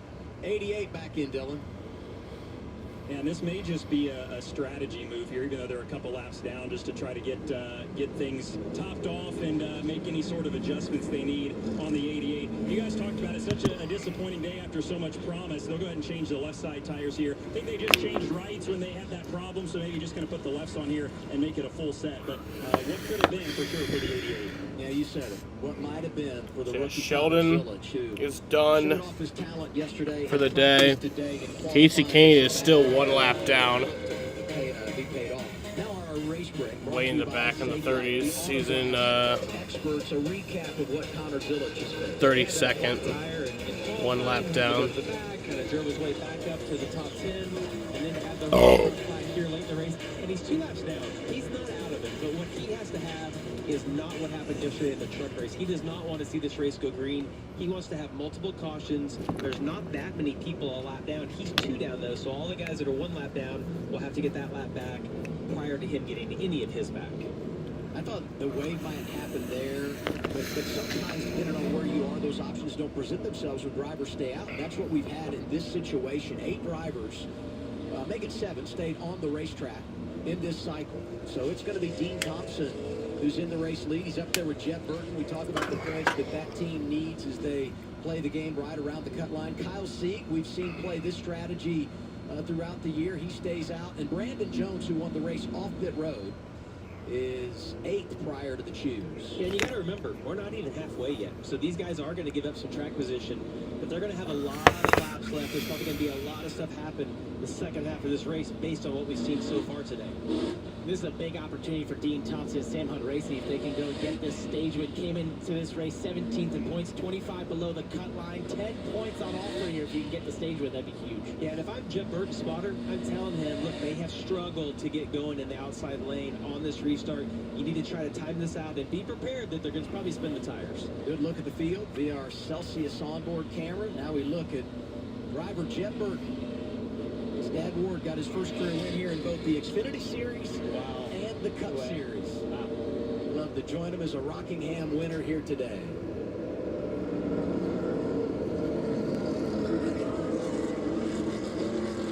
All right, going back green. 3 to go on the stage. Green flag.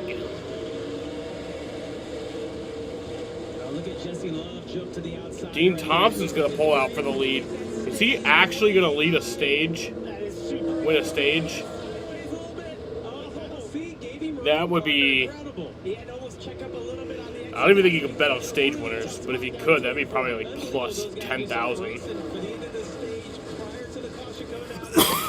The same battle, they know how important it is to get in front of the other when this cycles through at the end of the stage. He gave everything he had, but he had to eventually give up on that outside. It wasn't going to work. Look at him, he's up there and gets so dirty. He's committed to running up there. It must feel good, because, you know, sometimes you see the dirt and you think, you know, it's going to be how slick it is, but it must not feel that bad to him to commit to doing that lap after lap. Final lap, stage 2. They're fighting for position. Final lap of the stage. Here comes Jesse Love diving to the inside. Quapple, a little bit of a wiggle. Give Love the spot.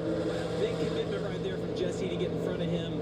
That 2-car feels really good. We've seen him fire off as well as anybody. That puts him second behind Brandon Jones when you talk about the cycle. Now the stage. And Dean Thompson is going to win stage 2 at Rockingham. That's crazy.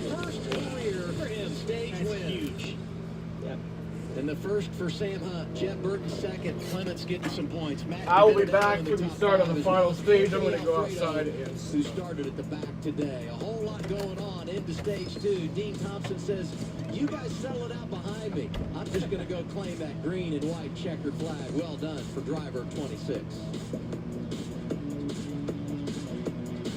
Bipolar 1 can overwhelm your mind. Sometimes depressive lows and unpredictable highs can make it hard to get out of your head. Finding relief may help you break through. Ask about Vraylar. Some medicines only treat the lows or highs. Vraylar treats depressive, acute manic, and mixed episodes of bipolar 1 in adults. Proven full-spectrum relief for all bipolar 1 symptoms. Vraylar isn't approved for elderly patients with dementia-related psychosis due to increased risk of death or stroke. Report changes in behavior or suicidal thoughts to your doctor. Antidepressants can increase these in children and young adults. Report fever, stiff muscles, or confusion, which may be life-threatening, or uncontrolled muscle movements, which may be permanent.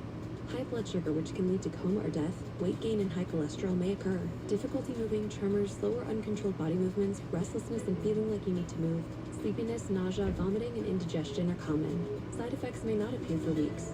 Vraylar. Breaking through to relief. Ask about Vraylar. Safe like repair, safe like replace. Nobody likes a cracked windshield.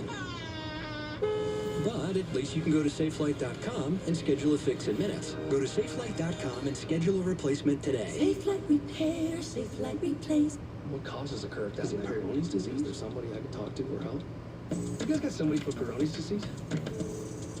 There's hope for the estimated 1 in 10 men who may have Peyronie's disease, or PD. Find a urology specialist who treats PD at goGetSomebody.com. I'm a police detective and you're my consultant. Nice to be pulling you in your car. You're fun.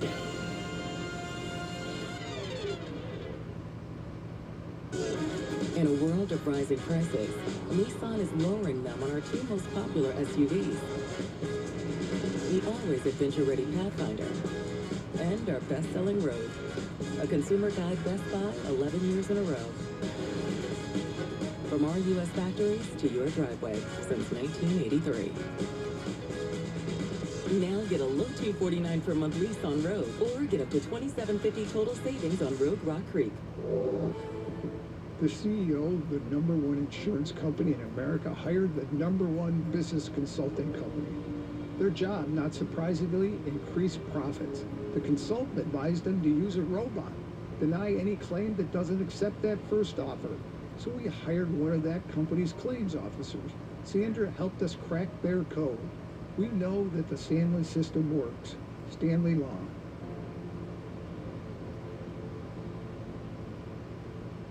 Everyone at Comfort that we worked with was wonderful. The process is very easy. They answered all of my questions. Comfort's lifetime guarantee is just that. I never have to worry about my windows. We offer single source satisfaction. We make our windows, we professionally install them, and we give you the best warranty in the business with a Comfort lifetime guarantee. Save 50% off installation with 0% financing available. Visit comfortwindows.com and schedule your free estimate today.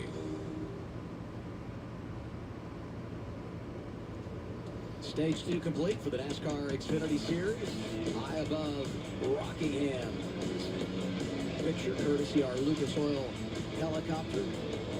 How about this? We had two first-time stage winners today. Dean Thompson, Nick Sanchez. First time we've had that in an Xfinity race since Mid-Ohio 2019. Chase Briscoe, Jack Hawksworth. You might expect that at a road course, right? Yeah. You get some ringers to come in. Not necessarily on an oval, though. That's no. right. But I kind of expected it today. Well, you did? Yeah. I knew Bit of we'd a have a road lot. course mentality. I knew we'd have a lot of flip over. Got some pit stops. Progressive Pit Road is open. Dean Thompson and others coming down, Kim. Yeah, and Dean Thompson getting that stage win. He joked on the radio, pretty cool. Gotta have to tell Freddie, he meant spotter Freddie Kraft for the Cup Series being off. Freddie on vacation, so Greg Sump filling in as spotter this weekend. But Dean also saying just a tick free in, but then lose the nose at the 3/8 mark. As you see Jed Burton on the right side, he said he tightened up with the heat cycle. Got chattering on the landing through the center, so looking for just a little bit freer condition on that machine. 4 freshman year tires, so no big deal. Pull some tape from the nose as well.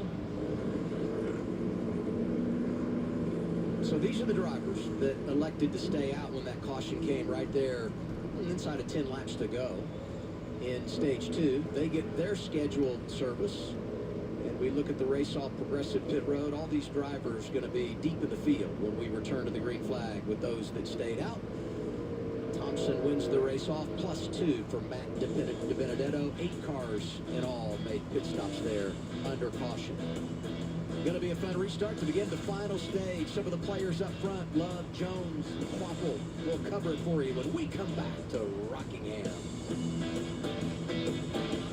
I have type 2 diabetes, but I manage it well. It's a little pill with a big story to tell. I take once daily, Jardians at each day start. As time went on, it was easy to see.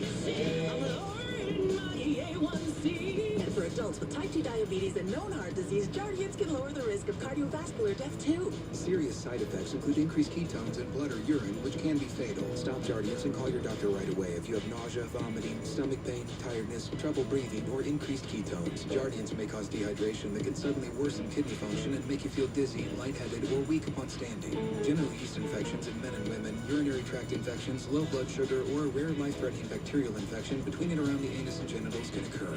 Call your doctor right away if you have fever or feel weak or tired, and pain, tenderness, swelling, or redness in the genital area. Don't use if allergic to Jardians. Stop use if you have a serious allergic reaction. Call your doctor if you have rash, swelling, difficulty breathing, or swallowing. You may have increased risk for lower limb loss. Call your doctor right away if you have new pain or tenderness, sores, ulcers, or infection in your legs or feet. This is really swell, a little pill with a big story to tell. Sadly, windshield chips can turn into windshield cracks. But at least you can go to SafeLight.com and schedule a fix at once. Sweet. SafeLight can come to you for free. Don't wait. Go to SafeLight.com and schedule now. Let's just get a closer I'm look. back.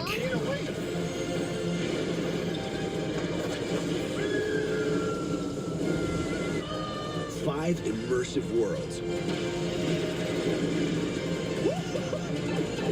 Look at this. One amazing theme park. Our universe will never be the same. Oh, you gotta see this. Epic Universe, only at Universal Orlando Resort. Guilty as charged. Weekend in the RV? How was the lake? RV. Catch any walleye? But yeah, that was a All I ever wanted was to be a cool minute and 17-second green flag run. Walleye is. Hey, all that matters is that you bundled your RV and boat with your home and auto insurance. And got great savings and coverage. Sounds like an expert outdoorsman to me. I kind of overdid it with the decor, didn't I? Way overboard. Welcome to the Proving Ground. Welcome to fist bumping, cylinder thumping, metal crunching. A big hit right there.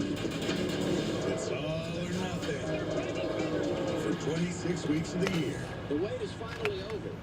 Welcome to the NASCAR Xfinity Series, only on the CW.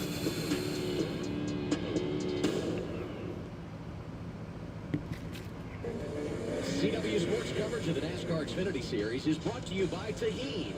What's your way to Tahine it? And by Progressive. Save when you bundle home, auto, and motorcycle insurance. Visit Progressive.com. We definitely need a side-by-side broadcast. One that you get to see all the action at home like normal, and then another hidden camera in here, you making fun of everything I do. I literally the way you said Tahine. It's cold up in here, I will say. That's not just the temperature.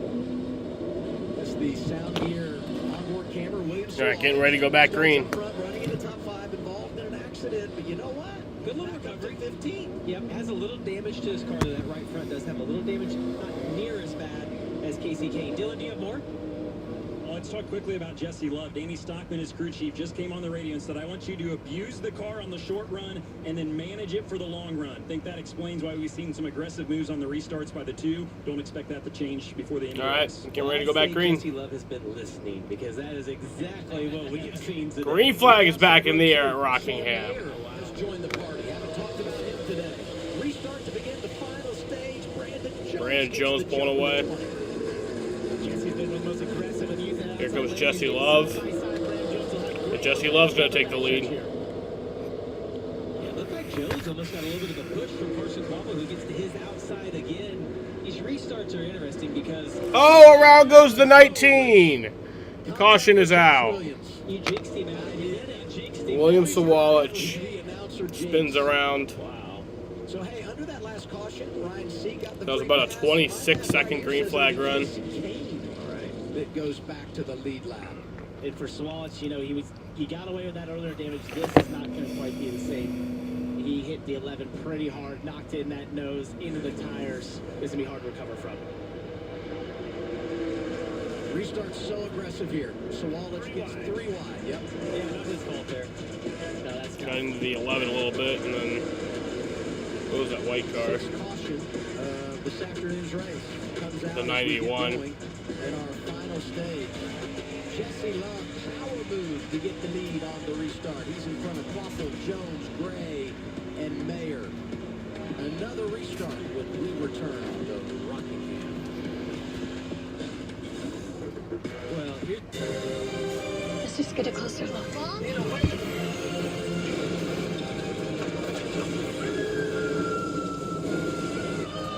5 immersive worlds.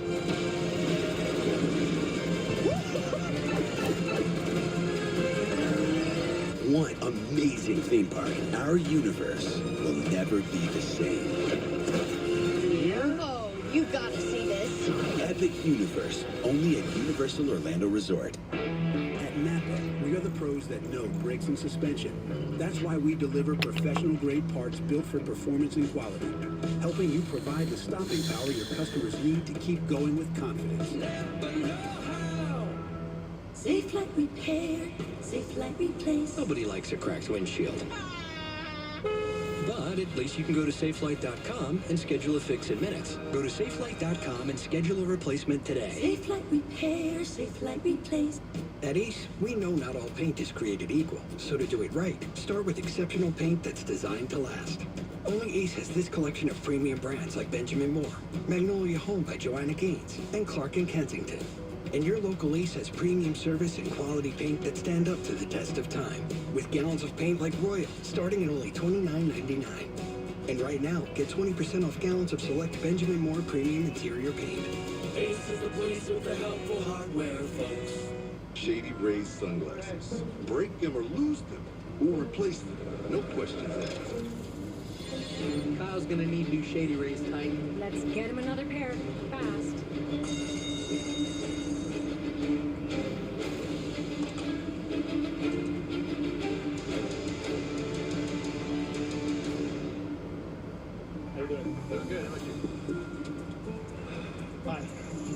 Shady Rays. Eyewear that has your back.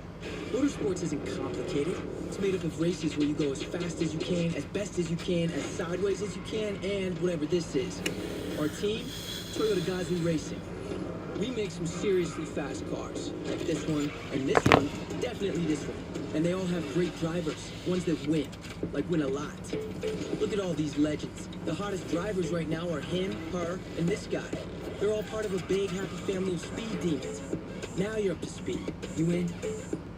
Next Saturday. Be on your toes. I don't even know how to describe Talladega, other than put everybody in a blender and hope you come out the other side. Be there for one of the biggest races on the NASCAR calendar. Talladega is just treacherous. Anything can happen. You can't win the championship at Talladega, but you sure can lose it. The NASCAR Xfinity Series, live next Saturday at 3 Eastern, 12 Pacific on the CW. I was really fired up about NASCAR coming back to Rockingham. I'm excited about next Saturday as well. It's Talladega Super Speedway. Talladega. NASCAR Countdown Live happens 3 o'clock Eastern Time. And I'll tell you what, when you go there, it's a wild card race, and we talk about the variety of winners we've had this year, and we could add another one next week. 100%. It's also a wild card in the infield. I've got an RV in the infield for the weekend, so guys, it'd be interesting if I show up for everything on time. Let me know. Let's take a look at this. So Thomas Nunziata there in that black and green car just sort of sent it on the bottom a bit, and at 3 wide and put Sawalch in such a tough position without wanting to get up into the dust that we've seen be so tough. Brennan Poole kind of sandwiched in that middle there. Had nowhere to go. Yeah, he was just stuck. But it was a very aggressive move by Thomas there to the bottom. It was, and it maybe works if you're just 2 wide, but he knew they were 3 wide. He made it 3 wide, getting into the corner. This is a great, the other view of him getting to the inside of Brennan Poole. He launches British just kind of along for the ride. Same thing for Sawalch. I mean, once he got hit, you just have no control of that.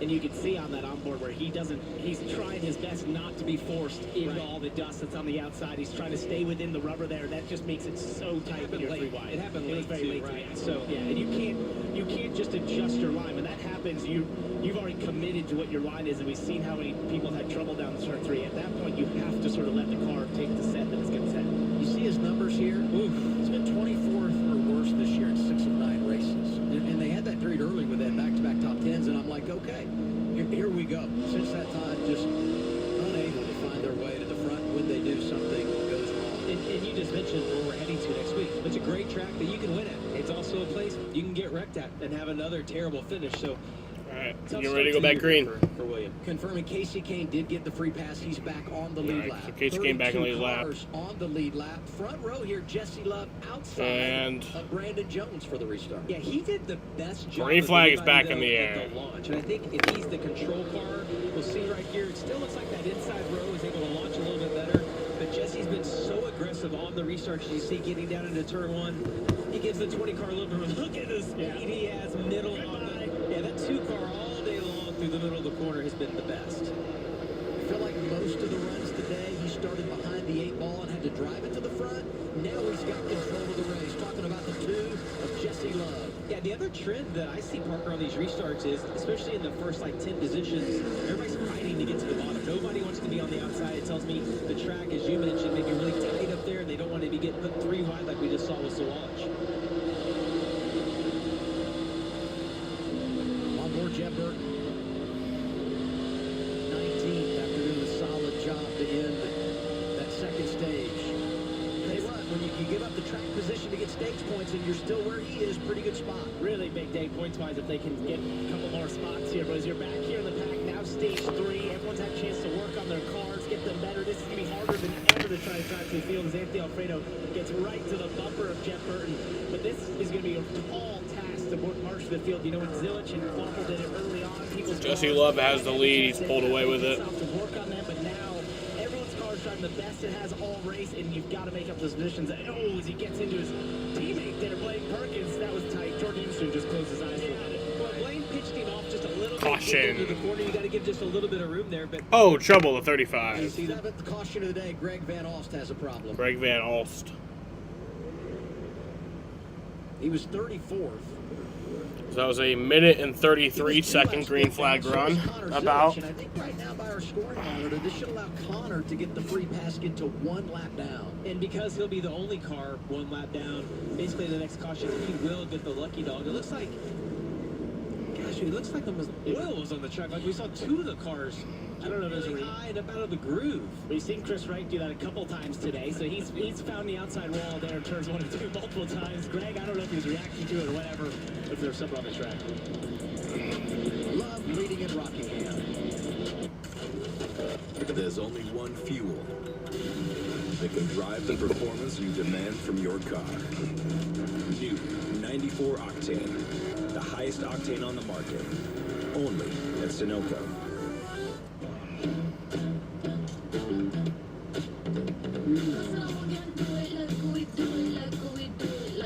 Tajin chamoy sauce, that tangy taste explosion with a fruity kick, is perfect for adding flavor your way. What's your way to Tajin it? Let's just get a closer look.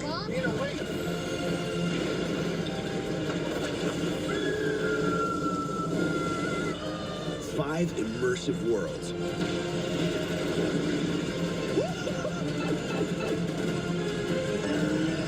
One amazing theme park. Our universe will never be the same. Oh, you gotta see this. Epic Universe, only at Universal Orlando Resort. Zoe? That's the one. Today, you're meeting for coffee. They're gonna love you. And then before you know it, hey, you're meeting the family. At Credit One Bank, we believe having the credit and rewards for the little moments today can lead to even bigger ones tomorrow. Earn up to 10x points on travel and 5x points on dining with the Credit One Bank Wander American Express card. Credit One Bank, for what's ahead. The world's most precious resource?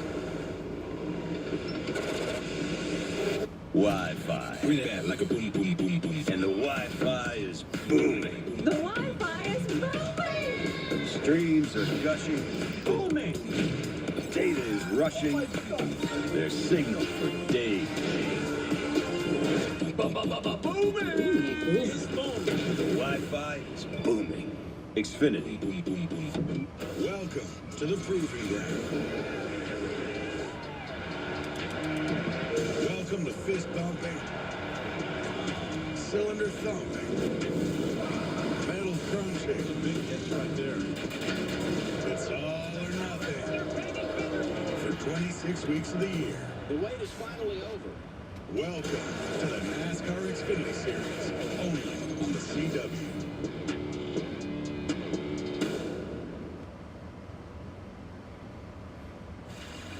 The North Carolina Speedway in Rockingham, North Carolina is one that is difficult at best. This 1 mile of asphalt known as the Rock will rip you up and spit you out. If that name makes it sound intimidating, it's because this track is. It's going to be tough. This is all handling, all horsepower, grassroots racing. All these people here, pull those belts tight. It's showtime.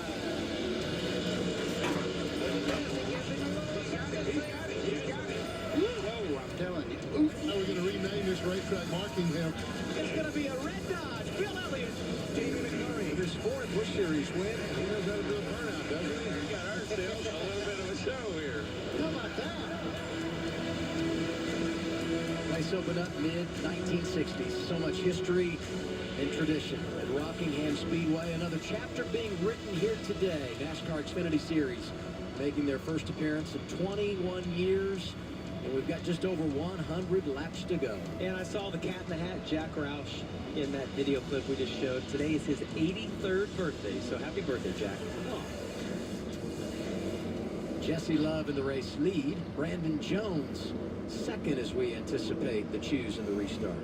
Jesse Love is wanting to have another one of those restarts and then run green for a while here to log some laps. It's stressful to have to do that over and over again. Brandon Jones gets more practice at the launch and how he's going to race Jesse Love through turns 1 and 2. Kim, do you have more on Brandon? Yeah, let's get a Toyota driver update. Brandon Jones currently in that second position, the best of the Dash for Cash. And he told me we'll definitely be a contender for the bonus the way the last 6 weeks have gone for us. And man, if they've been on a hot streak, an average finish of 7.3 with 5 top 10s in the last 6 races, including a win. But he did say, he acknowledged there were going to be some challenges for him today. He said, this is going to be tricky for me. There's no SMT data to lean on, and I'm one that studies that deeply. And then also a different spotter for Brandon Jones on the spotter stand this weekend. Chris Lampard, his normal regular spotter, taking advantage of that cup off weekend. So again, overcoming those challenges, currently riding in the second position, Dylan. Well, it's been a great day and weekend so far for Parker Retzlaff. He runs 8th, qualified second, but called it the most painful second place effort of his entire life. But definitely knew they had speed in this race car. He said today's going to be about clean air, so to have that as an added bonus. But when we tested here earlier in the offseason, we were really happy. He evolved our setup from even what we had then. I think it's going to be a good day for us, and it has been so far. Just trying to finish it off now, so we restart 8th. Behind that 4-car row 5 for the restart, you got Christian Eckes outside enjoying a nice day, the rookie for Team Colleague. And inside of him, Justin Allgaier going for the Dash for Cash. He has been so quiet, but our reigning champ got himself back in the game, restarting 9th with 107 remaining. It's taken a while, though. Yes, That's all the way back in stage 1. It has taken a long time to get there, Parker. They took that All race right. for 2 tires. It didn't work. They've had Go to back pay for it green. ever since. Front row, Jesse Love controlling outside Back green. of Brandon Jones. Green one more time at the Rock. Another great start by Jesse Love, and Carson Kvapil right to his rear bumper. Maybe he can get to the outside of Brandon Jones here off of 2. Yeah, Carson's been really good at being able to push whoever is in front of him, whatever line he's in. He's been able to really time those restarts out and help whatever row he is in. As you see, he's fighting for his life to get a little bit of momentum here down into turn 1. Can he clear the 20 car? And that was really impressive because he put himself in that position to be fighting Brandon Jones here. We usually saw the front row sort of be at a major advantage on most of the restarts. But if he's able to clear Brandon Jones, this gives him a shot to go back after Jesse Love, who got by him earlier in the race.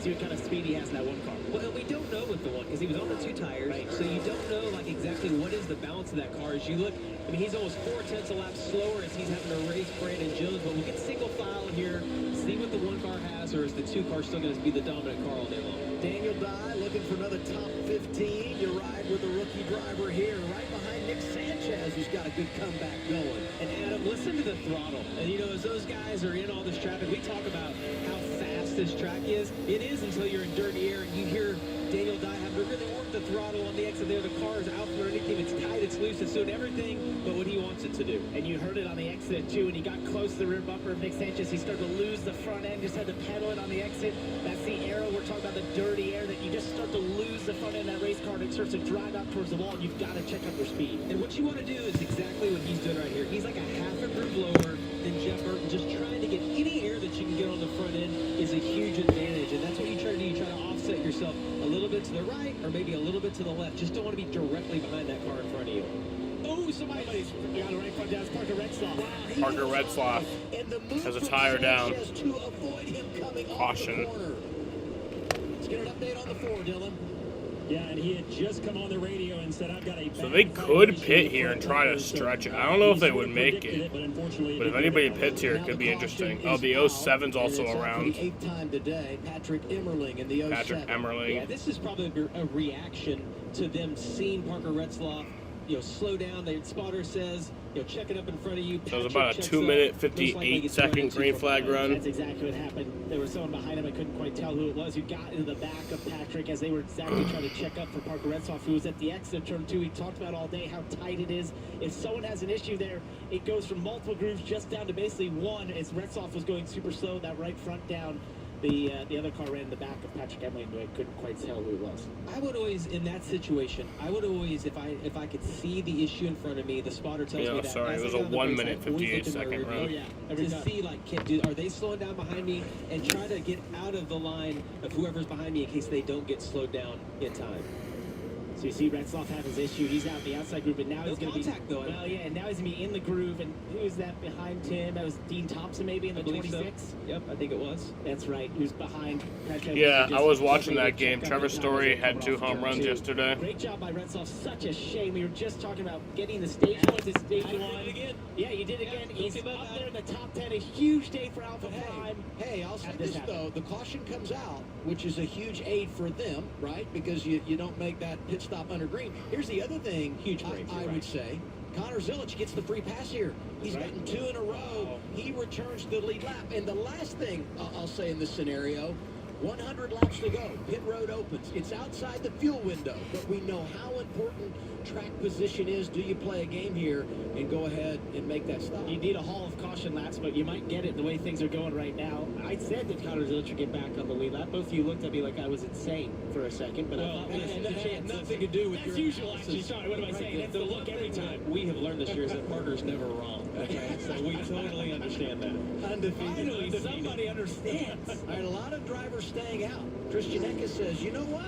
Let's roll the dice here. Go ahead, come down and see what happens. Here's the 16, Kim. Yeah, Christian Eckes in just a little bit snug, but overall not bad. Not sure if maybe this is a strategy call by Alex Jans by coming down now, getting a full tank. Maybe they shorten up one of their final stops of the race. I thought Connor Zilich might come here because... Yeah, and I like what Kim said right there. I think the idea here, get it full of fuel right now. If a caution comes out again in 10 or 12 laps, they're going to have a short field. They can jump a lot of cars. Other drivers came down. Daniel Dye, Eckes' teammate, among the Jesse Love leads. 100 to go at the rock. I'm so cold.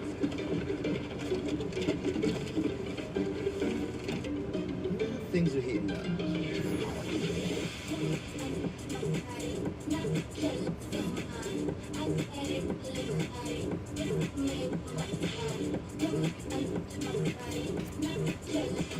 Bring the heat with Blue Chew.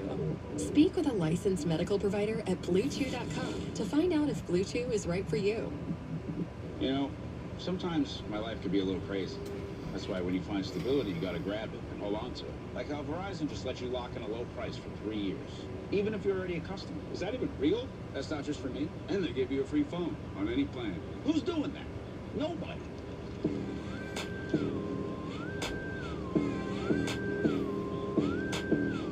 Come on, what's better than that? Probably nothing. Yeah, nothing.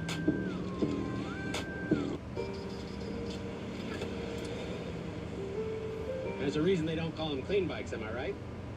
Yeah. Because it's dirt bike. Gas stations. Whew. You gotta start at the top and work your way down. You want me to do yours next? Oh, you're from Oklahoma. They have to fill the silence. The bathroom code's 9914. Progressive can't protect you from becoming your parents, but we can protect your home and auto when you bundle with us. Look at this hot rodder! I must really enjoy playing with toilets. Weird. Let's explain how we got here. Clorox did an experiment measuring people's brain waves and found that petting puppies feels pretty good. Oh my goodness, hello. Not surprising, but you know what feels even better? Cleaning a toilet. Really?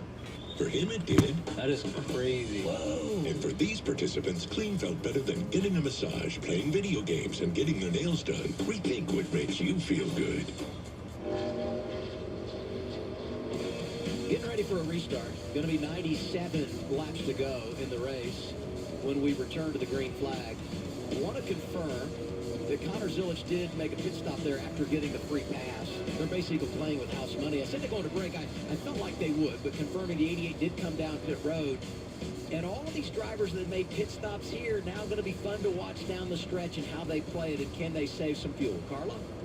Yeah, and drivers really don't have anything to compare Rockingham Speedway to, but they're still trying. Rookie Carson Quapple hasn't been to all of the tracks on the NASCAR circuit yet, but he has compared the corners to Bristol and Dover. Also said the repave feels a lot like North Wilkesboro when he raced late models there. However, I asked about turns 1 and 2, and he said, yeah, I've got nothing there. No notes. It's just different. It's going to be a challenge, but he's certainly living up to that challenge today, guys. Parker, I think we all try to take corners and be like, I was good at Dover, so this corner kind of reminds me of Dover, and this surface reminds me of Wilkesboro, where I thought it was good too. Find whatever can give you the confidence to fire it off. Get ready to go green. Say it's going to stick. Yeah, I like this battle right here. I think that's our two best players, the 2 and the 1 on the front row. And as I mentioned earlier, Carson's done a great job. All right, on all green these flag restarts. back in the air. Love controlling from the outside lane. Again, another great launch. Look at that by the 1 car getting down. Jesse Love and Carson Quapple racing for the lead here on the restart. I think Carson's going to have something for him right here. He's committed, doesn't get loose. Great battle down into turns 3 and 4. It's almost like Quapple laid back just a little bit, timed it perfectly side by side for the lead off of turn 4. And he got real sideways out the inside of turn 2. We talked about it all day. It's such a treacherous place to be. He had a great run out of 2, but it just didn't work down into 3. He did as good a job as anybody's done all day long, though, on the inside or starting on the inside of the front row. If we get another restart late in the race, Jesse Love's going to have to think about that. Which lane do I want to be in? He's been able to win on the inside quite a few times, but that decision gets tougher we get later in this race. I just go back to what you said earlier, the education that everyone gains. When you're the bullseye, right? You're the one that everyone's going after. They get a look at you. Jesse Love has been that. Everyone goes to school, and then you apply that knowledge.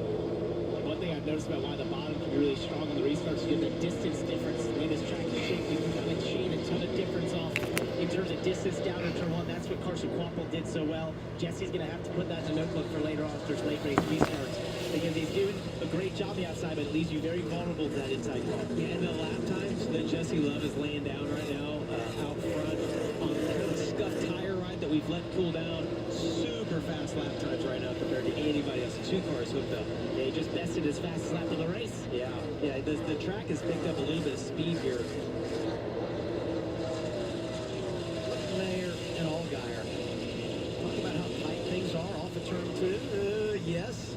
That's a signature. It's a little friendly contact, though. And that is a signature of Justin Allgaier, who loves the side draft. He is one of the most aggressive in the series at doing it. We see it all the time. Caution. We got another one right here, Justin Bonsignor. Yep. Justin Bonsignor making his 4th start of the year. Brings out the caution once again. Rough day for Justin. We saw him get loose in turn 3. And that was about a minute 57-second green flag run. He had running pretty good. Man, lap times were good. He had good track position, but his days is going to be short here. About the nose. This happened off of turn 2. Jeb Burton was behind him. I'm not quite sure if there was contact from Jeb, but he was really sideways off of turn 2. Casey Kane's up to 18th. Well, unlike the truck race.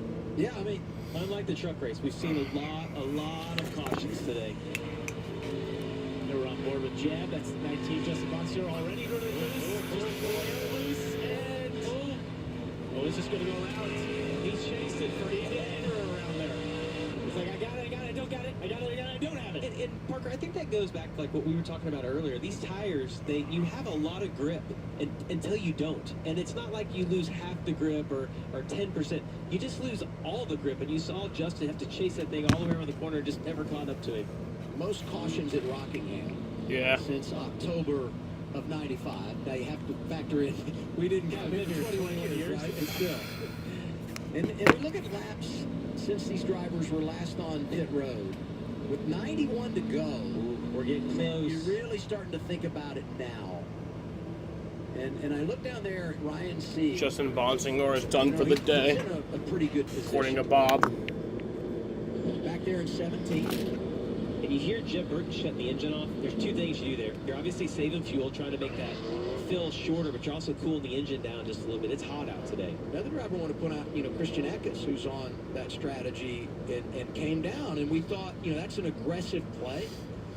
But what he wants is, he wants cautions. If you can save that much, and maybe you can. I mean, we talk about the fact that you have a shorter pit stop when you come to make another one if you do. But cautions don't So hurt everyone's you if coming you're gonna down. save gas. And here they are. It makes it so much easier when they all come for you, too. Oh, yeah. I think everybody can make it from here.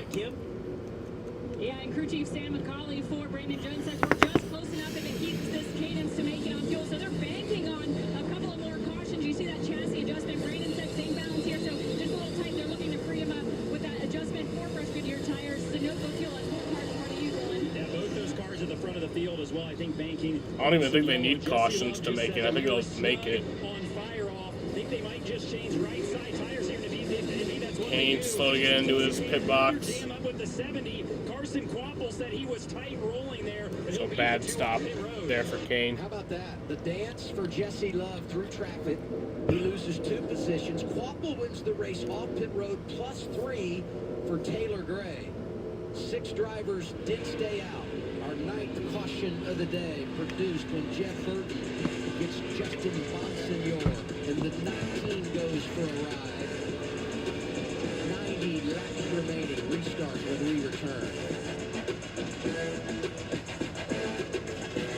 Safe like repaired, safe like replaced. Nobody likes a cracked windshield.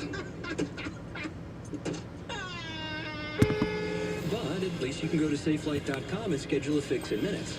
Can confirm. Very easy. SafeLight can come to you for free. And our highly trained techs can replace your windshield right at your home. Safe like repair, safe like replace. Go to SafeLight.com and schedule a replacement today. Did you bring it?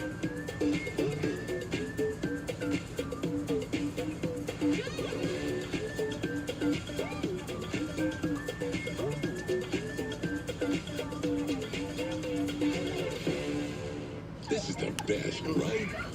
Wrong. Clorox measured people's brain waves while they tried stuff. Massages, dogs, cleaning, nails, a treat. And the Austin results. Hill speeding on pit road to the rear. Is right.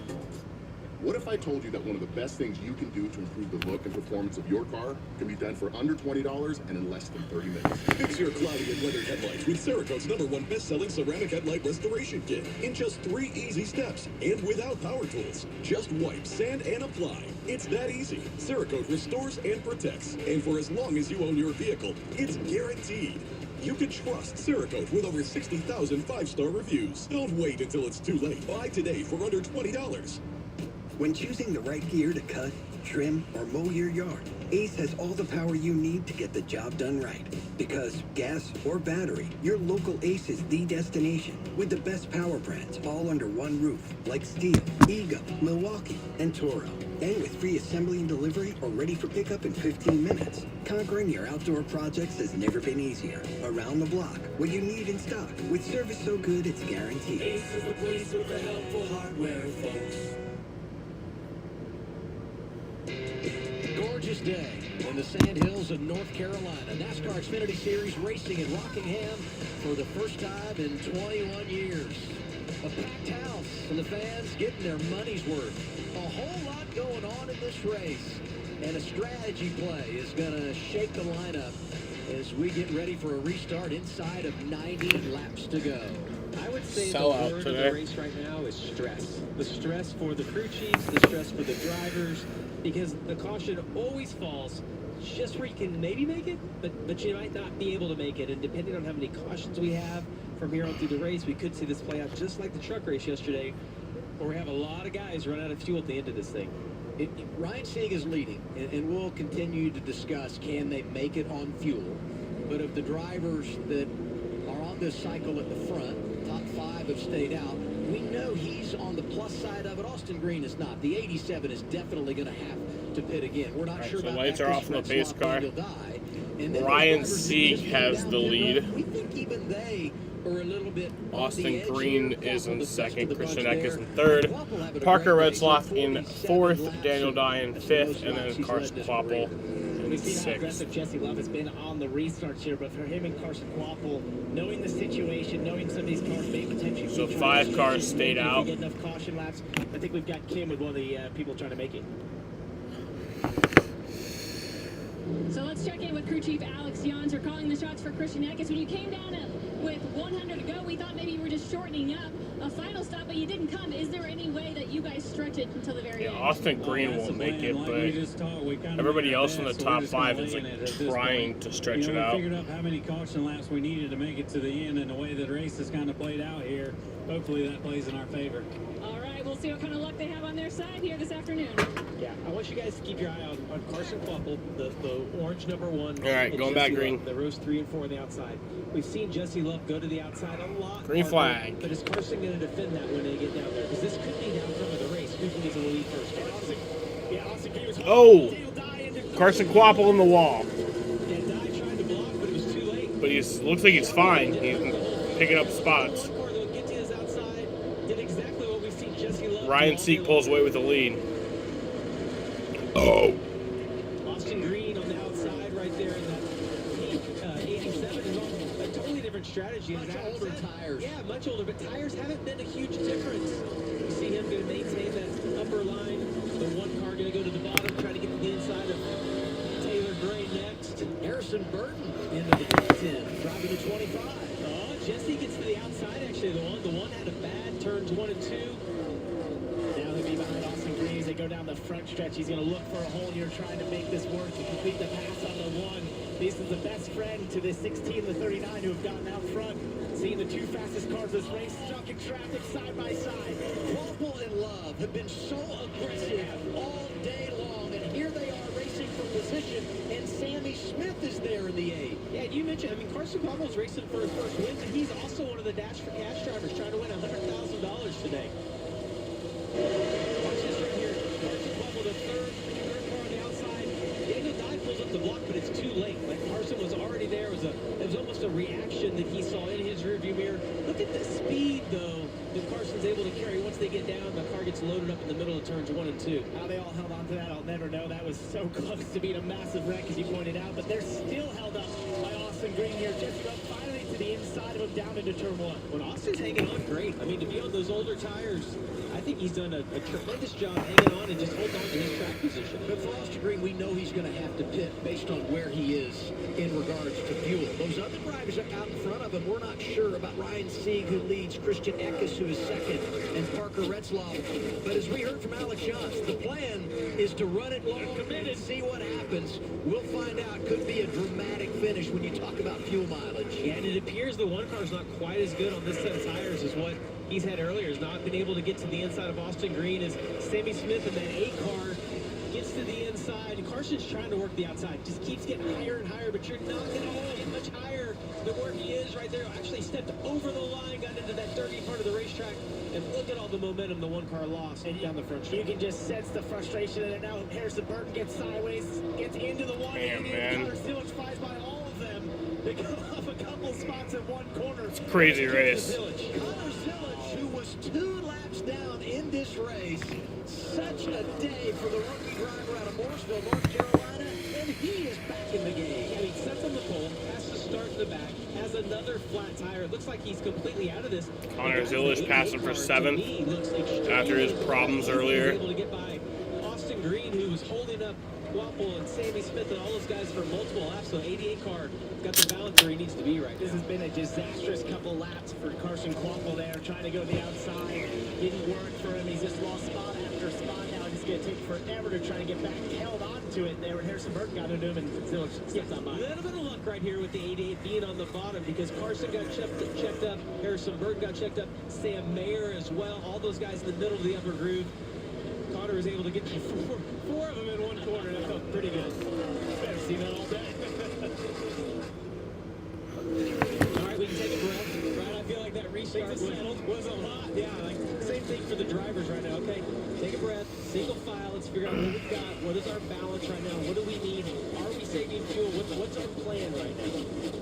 And with all that commotion, it allowed Ryan Sieg. Yeah, Ryan Sieg has pulled away. 7-second lead over Eckes, as well as Eckes having a... I don't know if he can make it, though. Over Jesse Love, who's back in 5th. So this really let these leaders get away if fuel's a concern. If they're most likely going to need some more caution laps, but they can definitely manage their race cars out here up front. Look at this for Sieg. Closing on 400 career starts. He's been a runner-up 5 times. He's never been in victory lane. And I go back to something I said yesterday in practice, and that is the next two races we go to, Talladega and Texas, the last time we visited those tracks, he was the runner-up. He knows the heartbreak of finishing second. We've got a long way to go. 75 laps remaining. We know he's probably got to save some fuel here if he's going to run to the end, but he's in position right now to take advantage of a really good afternoon. But he's not saving fuel right now. You look at the lap times, he just ran a 24 flat. It's about the same lap time that everybody else throughout the field is running. That's about where they've been all day long, with the exception of Jesse Love there in that one stage. So right now, Ryan Sieg isn't out saving fuel. He's got almost a 2-second lead. It's almost like catch-22. You want a caution because you need it to make it on fuel, but you don't really want to get all bunched back up either. A lead this big feels really good. We haven't seen a lead that big. Not today either. Yeah, I mean, he is checked out right now. Here's kind of yes. But the other thought is we've had so many cautions today. You got a bunch of cars on the lead lap, 31 cars on the lead lap. So if a caution does come out, I mean, there's really not many strategy opportunities from here, because if you do make a pit stop, you're just going to lose a ton of track position because so many cars are going to stay out at this point in the race. You know what really makes a driver mad? Is when someone with no fender passes you. Casey Kane's running 23rd. Right there. You're like, how is that even possible? Casey, though, making the most out of his return here to the Xfinity Series. Got caught up in a wreck, not of his doing, but has done a really good job to get his lap back and just doing Casey Kane things right now. And you get the feeling, the way this race has played out, if he hadn't had the issue, I mean, we would be talking about him in that mix, because he's right there where all those other drivers have been, running up inside the top 5 through most of the day. And it was early in the game, but he was And Evan Phillips' season debut. Got involved in that wreck because Parker Retzoff had that right front go down. We thought it was a shame out in the top 10. Now fighting for second place with Christian Eckes. Major rebound for him. It's been a little bit of an up and down day for everybody. I mean, at one point we thought that oh, look at that right there, Austin Hill making it 3 wide, getting inside. That's like Brandon Poole lost all of his momentum as that Casey's going to make it 3 wide, getting down into turn 1. Heck of a battle that he's having with all these guys. But there's just been a lot of up and down. Like Zillage, we talked about caution. One of the best cars. The 28's around. 10th caution of the day. 71's involved. Again, that's a chain reaction. Ellis probably checked up, and someone behind did not. So what do you think? Are you feeling good about this if you're seeing it? Are you relieved? Oh. Yeah. Safe. Every caution lap is enormous, right? Right. And the lead he was able to get. So that was a 6-minute, 51-second green flag run. Ryan Ellis is involved in this. You heard him shutting off the car earlier. You'll do that to save fuel. It's how you do it under caution. It also cools down that motor. But you'll do it as aggressively as you possibly can, coasting around this racetrack under caution. I have to I always found that to be more tiring than driving. Having to push the clutch in, hold the clutch in. Especially if that clutch is heavy. When some days it's heavy. Oh, it's tiring. Kyle Sieg loses it on the inside there. Daniel die, and then you mentioned it, Jamie. It's just a chain reaction here behind him. It's unfortunate for Ryan. Well, I mean, Kyle's running in the top 20, having another good day. Pretty good day. Yeah, and Ryan too, right? I mean, wrong place, wrong time. Yeah, Ryan got in the back of Jeremy Clements, was locked up in the rears, and just then spun off of that situation after getting in the back of Jeremy Clements.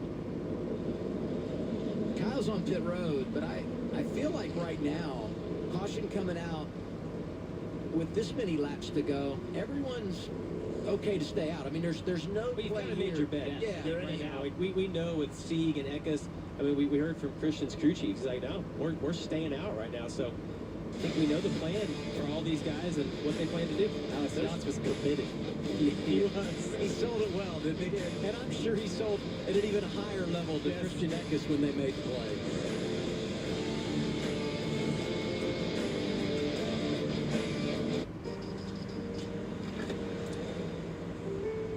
There's a reason they don't call them clean bikes, am I right?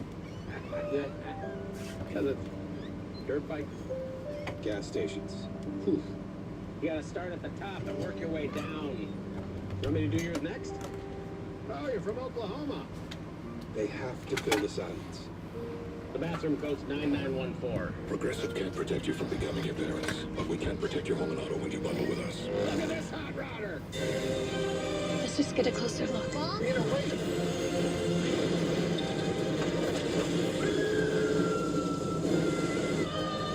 5 immersive worlds.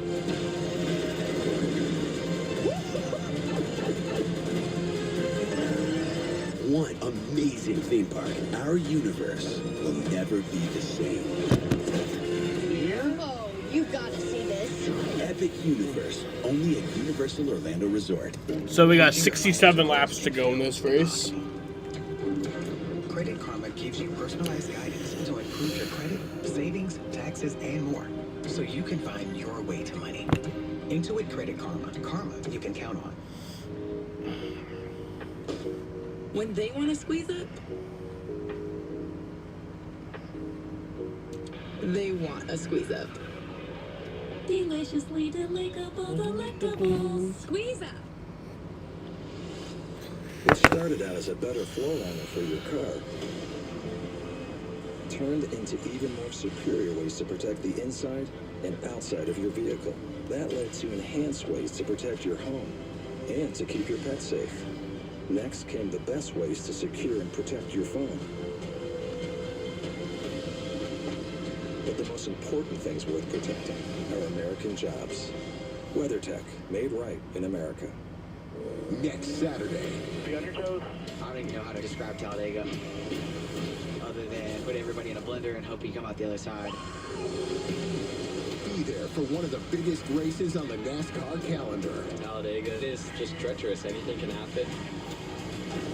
You can't win the championship at Talladega, but you sure can lose it. The NASCAR Xfinity Series, live next Saturday at 3 Eastern, 12 Pacific on the CW. We talk so much about the history and tradition of Rockingham and the legends they've delivered here. Jeff Gordon, late 90s. That was a familiar scene, huh? Seeing that car in victory lane anywhere. Your buddy, Matt Kenseth? This was a great race. Actually, Matt beat Casey Kane, just barely beating to the line. I ended up finishing third that day. That was a great time for Kenseth. That year, so fast, those guys, every single weekend. I remember watching it. You're like 6. Yeah. But you know what's funny about the deal with Kenseth? So he wins that race in 04, and you talked about him beating Casey Kane. That would have been Casey's first career win. If you rewind to the end of 2003, Bill Elliott got his final career victory. Both were driving the 9 car. Play-by-play / historian. Yeah. Hey, Austin, great strategist, comes down and pits here. But we knew they were going to have to make another pit stop because they were way behind when you talk about the strategy they were on. But, hey, I say this. There's no doubt they can go the distance. And he's going to be in a situation where he's got some fresher tires. I realize Jaden, are you in here? But over the course of the long haul, maybe it makes a difference. Unfortunate thing, just so many drivers on the lead lap. We were blessed with the weather today. I mean, that scene is just incredible. The crowd, the weather, everything. It's a little warm today. Perfect day for racing. What about the 39 race leader, Dylan? Yeah, I just climbed up on the box and spoke to Matt Noyce, the crew chief, and he said, I'd like another yellow. I'd love 2 yellows. And the computer says we're good, but I'm not so sure that we are. So either way, it's going to be really close for the 39. But they did come on the radio, too, just a minute ago and said, we've made our bets, and now we just got to run this out and hope that it falls our way. So going for his first career win, if they could do it on fuel mileage, it'd be pretty exciting. He's going for his first career win. And we had a long winless streak come to a close last night in the Craftsman Truck Series race here. Tyler Ankrum. And he pitted with right around 90 laps to go. Not trying to compare because we know everything's different on fuel mileage and all that. But Corey Heim thought he might be the guy. He makes a pit stop. Chandler Smith's running top 3. He runs out of gas. And Tyler Ankrum is able to make the play and win for the first time since 2019. That was his only other victory, first of his career, coming at Kentucky Speedway. You know who also pitted at the same lap as the 18? That was me. But we lost the left rear hub before we could complete that situation. One of the, the stresses for the teams and the crew chiefs are, we calculate to make it to the end. But based on what we've seen today, we probably got a good shot of going into overtime. And that's one of the things they try to factor in is at least one overtime restart. And the 39, I love the crew chiefs like, well, the computer says we'll make it. But I don't believe the computer right now. And what's the point of the computer? I'm totally sympathetic to that. Absolutely. I was talking about the fact that Ryan Sieg, he takes the inside lane here. I was talking about the fact that he's finished second at both Talladega and Texas. He did that the last 2 times we've been there last year. And it took me to Iowa, I think it was 2017, and he finished second to William Byron. And I'm like, oh man, William's going to win so many races in his career. When's he going to have another chance? So here it is. And the way he lost to Texas right out about a year ago was just heartbreaking. Sam Mayer got him by that much. What an unbelievable finish for all of us who were watching, but definitely just got out of the groove a little bit. Sam Mayer made a major run in the final lap, got beside him.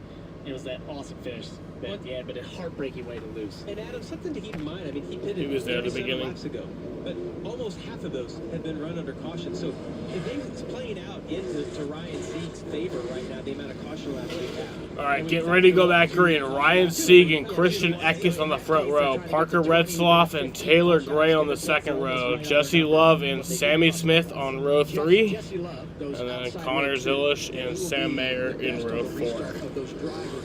On the outside, the plus side. There he goes again. About fuel mileage. Front row, Ryan Sieg, Back Christian green. Eckes, 62 remaining at Rockingham. Yeah, Christian's going to have to protect that run a little high as they get down into 1 and 2. You see Jesse Love already kind of setting that up. What kind of momentum can he get through the middle of the corner? Good decision. Going to be 3 wide right there. Woo! Fucking shit, dude. Big time crossover. Love goes inside. Jesse Love passes for second.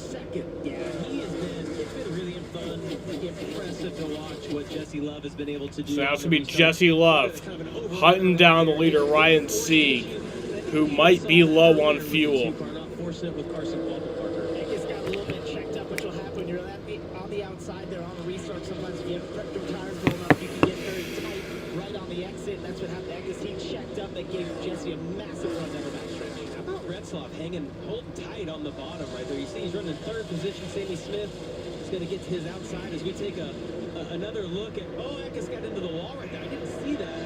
Allowed Jesse Love to get that momentum down to the inside. What a battle, though. These guys, they know how important these restarts are. Well, this is when you take advantage, right? You go establish that track position, and you want to take advantage when you get that green flag on a restart. Jesse Love has been outstanding with that all day long. And Retzloff is like trapped on the bottom right now. As you see, all these guys are able to carry the momentum around the bottom. And I feel like the track has kind of changed as the day's gone on. Like there's been times that you're like, well, the bottom's the favorite, and right now it just seems like that outside groove has found a little bit of momentum, or the 4 cars struggling a little more on the bottom. And we started a really warm day, but this kid who's out in the elements told us on the break earlier, it's getting a little cool out there. The track grip is going up. That lends it to the bottom being a little bit more competitive at times, but definitely that grip level up. Everyone's had the chance to work on the race cars. This is the best they've been driving all day. That 7 car, you saw him able to get to the inside of Taylor Gray right there. That reminds me of what we've seen Jesse Love, the 2 car, been able to do all day long. Kind of pick the gas up just a little bit through the middle. Hope it doesn't get too loose on the exit. We've kind of documented Justin's day all day long. It's been a battle, right? They did those 2 tires in stage 1, had the bad restart, and he has just battled back all day long. And he's got a streak on the line. Top 5 in 6 consecutive races, and going for the Dash for Cash as he races Taylor Gray for 8th. He's second in line for the Dash for Cash. His teammates got that position right now. Sammy Smith is 4th. Left of your screen, battle for the lead. Ryan Sieg has got it, but Jesse Love closing down. Yeah, but I'll tell you what, Sieg's lap times, I know that he got up there through some strategy and track position. Don't count the 39 out. His lap times are as good as anybody, and they continue to get faster as the track cools down. The balance of that car is where he needs. It's not going to be easy for Jesse Love. He's going to have to hold off the fastest car of the day, though. Throughout this day, Jesse Love has flown. Oh, and Taylor Gray get together down the front stretch into 1. Dan Dyer got by. Now Quapple gets by Taylor Gray. Oh, you see Taylor's going to get a little bit of momentum back on the 1 car, going to get to his inside. Quapple at 10th. The entry to turn 1 is really unique at this racetrack. It just like funnels down. It's an odd angle for both the bottom and the top. And Boom! Confetti cake. More of a challenge as we take a look again. I'm Jimmy Johnson. Boom! Confetti. It's just a weird angle getting down into that. They're going so fast now. And it's exactly what you were saying. You know, that the 54 and 1 were almost going to the corner at different angles as they were trying to get into it, because it does funnel you down, and you have to almost turn and before you even start slowing down, start turning and then release the throttle. Look at the drivers here racing for 13th. Saw it just a second ago. Anthony Alfredo, and Nick Sanchez. Onboard Jet Burton. Celsius onboard camera. You see how steady Jeff Burton's wheel is as he gets down to the corner. It tells me if things tight. You get down the corner. Parker, I would tell you, I would rather have a little bit of a tight car at a repave like this because when it gets out from underneath you, it is so hard to catch. 100%. Jeff's trying to work his way through the field for it feels like the 5th or 6th time today watching him come back to the field. They pitted, put 4 tires on this car, trying to work his way back through. Big points day for Jeff. Earned 15 points in the stages most of the day, if anyone. Running for a driver that came in right around that cut line. Even though we're early in the season, you have to take advantage, and they have done just that. Sam Mayer having a quiet day. I know we've mentioned his name a couple of times, but they started the weekend off with these power steering issues. They were able to get those fixed. Kim, do you have something else on Sam Mayer? Yeah, as we talk about Sam Mayer currently running in the 6th position, they're finally getting pointed back in the right direction after back-to-back finishes outside the top 10 for the first time this season. And you mentioned those power steering issues in practice. Despite that, Sam had a lot of confidence in his guys. He told that to Dylan during our NASCAR Countdown Live pre-race show. He could have used the extra practice, but despite that, they had worked on this car, made it better. Again, currently running in the 6th position. However, before Sam took the green, the team said, we need some more 15 to go. from you. We're currently 5 laps short, so still in fuel-saving mode for Sam Mayer. Harrison Burton runs in the 12th spot, which is actually a couple spots back where they've run for kind of the middle 2/3 portion of this race. I mean, inside the top 10 and fairly happy with the race car once they got it into that track position. Talked with Harrison before the race, and he said, look, we're kind of desperate for a good run. We just need to get this thing going, get our season righted a little bit. So we're going to be willing to make some moves if we have to, some strategy decisions to get track position. He started 27th and is inside the top 15 now. Let's go back inside the top 10. Thank you, Dylan. Thank you, Kim. Racing for 7th. Connor Zilic is there. Justin Allgaier, Carson Waffle. Zilic has just been amazing. Average running position for him today, 19.5. But here he is with an opportunity to finish top 10. Well, what's more impressive is that he's had 2 flat tires and his car still looks brand new. He hasn't hit anything. How many times have we written him off today? Right. You guys did. Well, okay. It wasn't me. Listen, Parker's never wrong. Never. Just remember, never ever. Just ask Parker. Now that you learned it, it's good. I want to go back and we heard the Sam Mayer fuel mileage that they're 5 laps short. Yeah. Okay, that's a Ford. The car leading, Ryan C, hit it 10 laps before him. So that tells me most likely he's going to be like 15 laps short. That's a lot of fuel to save. And I know they mentioned, you know, that the computer said they could make it, but that would make me nervous. That is a great point, Jamie. If you look back to the last few years, it was a great point. Yeah, no, you actually know some things, too. Because if you look back to the last 2 years, when we've had fuel mileage races in the Xfinity Series, sometimes the Fords have been the first to have to pit. They haven't made it as far, which is historically we've seen the Cup Series sometimes some of the best fuel mileages out of the Fords. For whatever reason, the Xfinity Series, not quite the case. We'll see how it matches up today. Well, and something else to keep in mind is that if Sieg has been basing that fuel mileage off being, you know, in the middle or the back of the pack, you get better fuel mileage back there because you can't use as much throttle. He's now in the front, and he's running as good a lap times as anybody. I mentioned even a little quicker than Jesse Love a lot of laps. That burns more fuel. So at some point, if this stays green, they're going to have to come on and tell him we need you to start saving a little bit of fuel. Even if you can't win, you still need to get the best finish that you can get. Look at this top 6. As you look at the bumper there, all different teams, right? You got a little RSS Racing, a little RCR, a little Colleague, a little Junior Motorsports, Parker Retzloff driving for Tommy Joe Martin, Sam Mayer, Haas Factory team. I mean, you talk about parity at the front of the field. We have got it today. It's really mixed up, and Carson Quapple is in a mix-up right here because he's been hanging on for the last couple laps. This car has been all over the place. I think there's a mix of running in dirty air after having a lot of clean air earlier in most of this race, and also probably a little frustration as Brandon Jones looks to the outside. That's tight, but he's definitely hanging on right now. Yeah, and what's frustrating about that is he's been a contender to win, right? He had a great car in practice yesterday. He's been a contender, really, like to win this race the whole time long. Now here you are on your most likely your last set of tires, and your balance isn't where it needs to be. It's almost the opposite of his teammate Connor Zilic, who's kind of been behind all day long. Now he's on his last set of tires, and his car's as good as it's been all day long. I'll tell you what, though, Carson, give it 100% every single lap as he's wheeling it right now. Every time I see that car. It's wiggling around, whether it's the entry, the exit, the corner. It's all over the place. Brandon's finally going to get to that right rear corner, and then Carson pitched him last time, but he's far enough along there. I think Carson knows he's going to have to concede the position here to Jones, who's just looks like he has a better car right here as they run along. 40 laps to go. Watching the battle for ninth. Brandon Jones, one of our Dash for Cash drivers, the same for Carson Quaffle, give the 20 that spot. Jesse has started to close this gap on Ryan Sieg. Ryan had it almost to a second, and Jesse slowly but surely cut that back as they run in some traffic. Jesse now made big gains there on turns 1 and 2. Well, that's what I was getting ready to say. It just appears to me that the two car, as they catch traffic, that balance of the two cars is just a little bit better. And as you watch Jesse Love in the 2 behind Ryan Sieg, he continues to be able to just run just a little bit lower through the corner, get a little bit of clean air on the nose. He's able to get through the middle of the corner quicker, and that's been the sweet spot for him all day long. Saw in the bumper there the drivers in the top 5 and how many career victories they have. We've documented Ryan Sieg trying to win for the first time in his career. Jesse Love 2 wins. And he likes to get it done at these tracks where history is a big deal. Earlier this year at Daytona, last year his first career win coming at Talladega, and today maybe putting himself in position for a win at Rockingham. How about the 2, Dylan?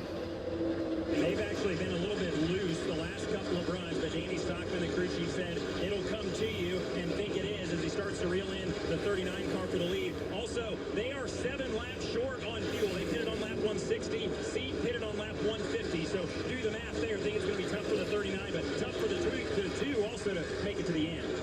Yeah, the 2 have to hope is that he can get out front and then kind of manage the race. And if you know the 39 is going to be that short, you're really not even going to have to worry about racing him if he's 10 laps shorter than what you are on fuel.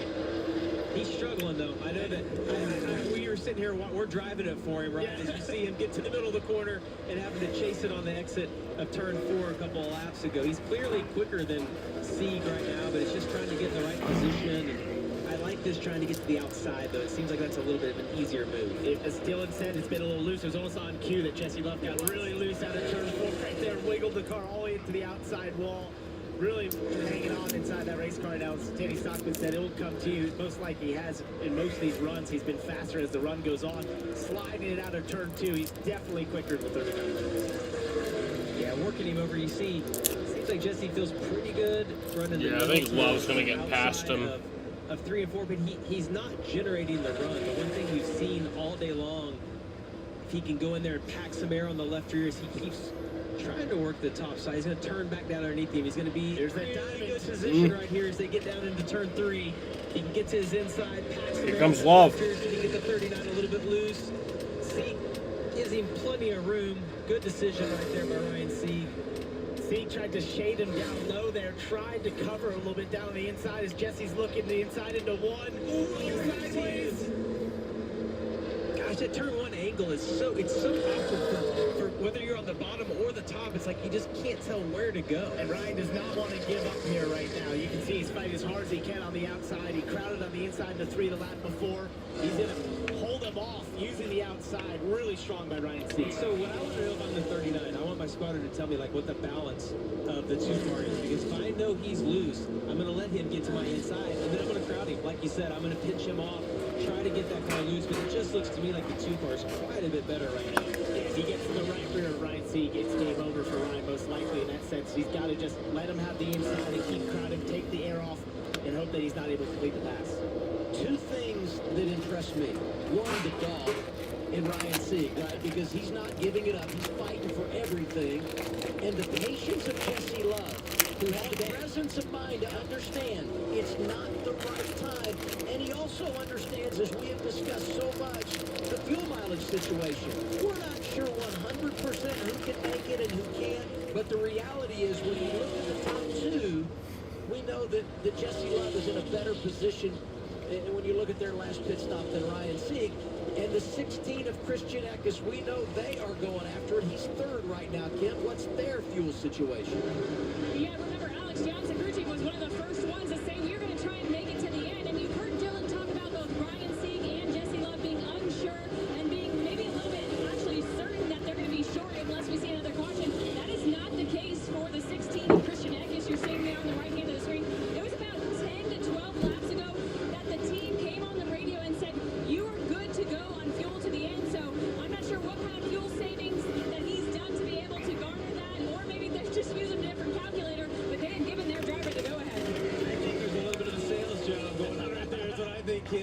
10 laps is a lot to make up, and the engines in that 2 car and the 16 come from the same camp, so it's not going to be, there's not that much you can do at a track. Like, there's not heavy braking at this racetrack. Fucking ass. It's going to be really based on lap time, and as I look at their lap time, Parker, they look very similar. It's like either Danny Stockman's not being honest with us, or Alex Yachts is overselling it to Christian Eckes. And that's what I was looking at, is he's sort of fallen back from the leaders here over the last couple of laps. He's 2.6 seconds back. I thought maybe he's saving in some respects, riding a little bit, but his lap times are exactly the same as the leaders. There is the idea that maybe some possibility of fill time, and if they really got these 2 cars absolutely full compared to Eckes. But I find it hard to believe, considering looking at their pit stop times and how long they were there. These 2 cars weren't put full as well. Steve's doing a great job. He's kind of mirror driving, is what I would say a little bit on Jesse Love. He's going where he thinks Jesse Love needs to be. But Adam, I think you brought up a tremendous point. The maturity of Jesse Love to not force the situation, and not just right now, but throughout the race. How good of a job and how patient he's been. And again, you see lap cars right ahead of these 2 guys fighting for the lead. Here comes Jesse Love. Side by side. Here comes Jesse Love. Ryan C. But Ryan C is going to keep it. Just cannot get it down there and make it happen. No, and as we get closer to the end, Caution. what we're going to have to figure out is, as you see Love get loose right there. And we get a caution, our 11th yellow of the day. 31. 31. Blaine Perkins in the wall. Save. Yeah. It should be a right front for Blaine there. It is a right front. He had to go down on the entry to turn 3. We've seen that a couple times today, some right front issues.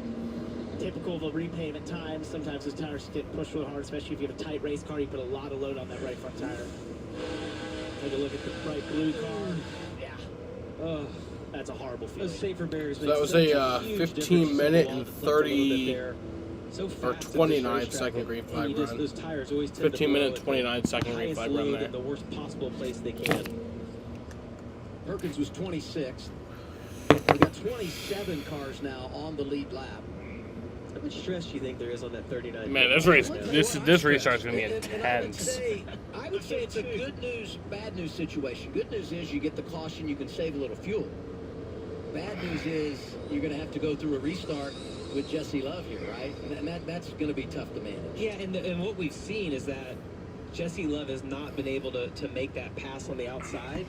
You know, what lane do you choose? It's a big decision for Ryan Sieg, and can you, I don't think I would want to give Jesse the inside on this restart. No, I wouldn't do that. It puts you in a major vulnerable position. It's easy to use at the beginning of the race and earlier in the race, but people are giving each other more room. But on a late race restart like this, possibly for the win, that inside car has a ton of leverage to give it the hip check through the center of 1 and 2 and take advantage of that. So if I'm Ryan Sieg, the choice is easy. It's the bottom. You're just in control of your destiny, just a little bit more being on the inside. But the 2 has been really good for 1 or 2 corners on the outside. But I would say this too, the caution now tightens everybody back up. You get a restart. You're going to have a short run here. And you got some pretty good cars back there behind them that now have an opportunity to make something happen once we return to the green flag. Pit road is open. But here's the deal. You just can't give up track position right now. And what's interesting to me, Parker, is I watch these guys kind of cleaning their tires, they're not saving fuel. Like when you shut the engine off, there's no power steering. It's hard to swerve back and forth. You see a few of these guys, though, taking a chance. Taking insurance. My thought was, this gets you over the top. And if you're those drivers up front, you can't give it up. But if you're someone that wasn't going to win anyway, I mean, Carson Quapple among them, you say, hey, I tell you what, I'm going to come down and get service and make sure I can make it. What's going on pit road, Dylan? I think that's exactly it for a couple cars. You see how tight it is on pit road there as these guys pull in and out of the pit boxes. Parker Connor Zilch is pitting. Put tires on. They also hit a bunch of other guys are pitting, which is the same as Ryan Sieg. So just a little insurance here to make sure that they do not run out of fuel. Zilch had pitted on, I believe, lap 160. He did on lap 160. So Zilch is going to come out third. Salvage what has been a very up and down day for them.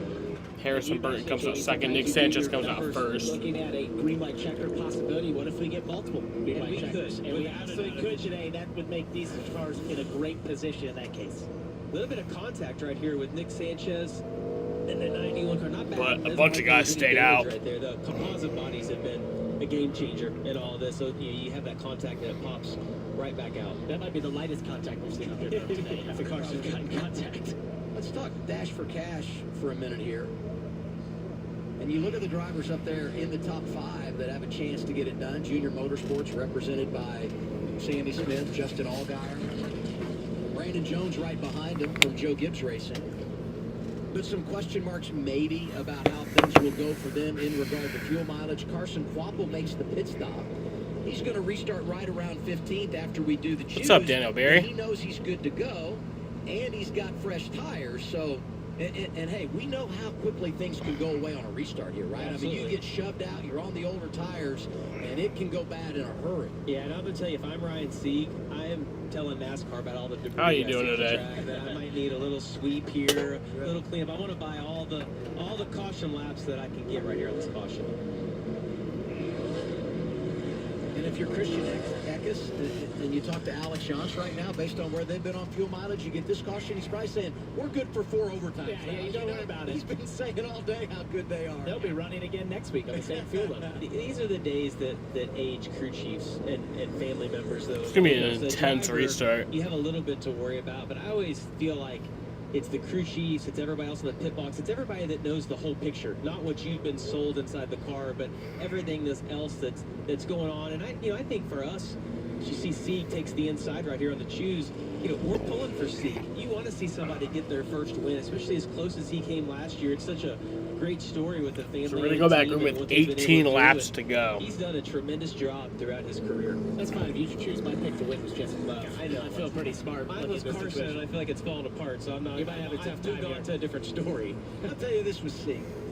You mentioned the fact it's a family-owned team. They did move their operation, the 39 did, to North Carolina this year to work through their alliance with the Haas factory team. But during the week, Ryan's booking travel for the team. I mean, he's involved in every aspect of what they're doing week to week to make this operation go. Here's Dylan. Just real quick, guys, a fuel update on the 2 for Jesse Love. Just spoke with the team. They said we are good. So it should be wide open here to the end for the 2 car. No concerns. It's going to be 18 laps to go when we get the restart.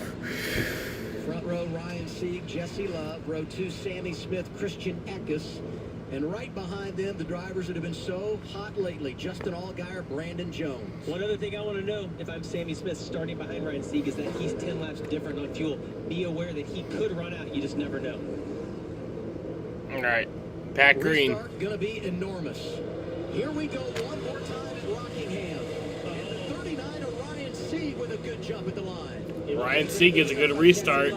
He didn't quite get going. Here comes Love. It hurt Eckes as well. Sammy Smith's going to slot the 3rd. Yeah, what a restart by Ryan Sieg to be So able right to back where we were. race Jesse Love through turns 1 and 2 on the outside. That's Love finished battling Sieg. all race long, and as Sieg is out front now, he's going to get back in the same rhythm that he was earlier. But look at the run that it looks like the 2 car has going down into turns 1 and 2. They're trying to get back to his outside here. Hey, big restart for Sammy Smith, who gets the #1 spot. When you talk about those drivers going for the Dash for Cash, he's never won the $100,000. Jesse Love is there for the race lead. Oh, and Sieg, you see, moved right up, just trying to get dirty air on the 2 car. Sieg's doing a tremendous job of putting his car where it needs to be. Not necessarily what makes the fastest lap time for Ryan Sieg, but what's going to keep that 2 car behind him. And that is such a skill. When you watch that at home and you're thinking, how hard can that be? It's incredibly hard to drive the fastest lap you can and react to a car behind you, what they are doing to try and counter and put that dirty air on their noses. He gets the ladder out. Oh, here comes Love. He's going to get to his inside, but we've seen this. Look how loose.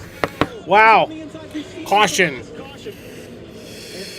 And the question is, when did the caution come out, and where we were as far as who was leading this race when we got the yellow? Love was right there, and if I had to bet, I would say the caution is for Daniel Dye. We'll go back and look at the replay, try to get things timed up. Daniel Dye, the one that had the issue. Well, if I'm the 39, I'm fighting it. As long as I can right here. So that was a minute and 26-second green flag run. Ryan Sieg will be the race leader. So that caution falls at the perfect time for Ryan Sieg because it gets him the lead back, but it also is going to buy him a couple more laps of caution, hopefully to make it on fuel.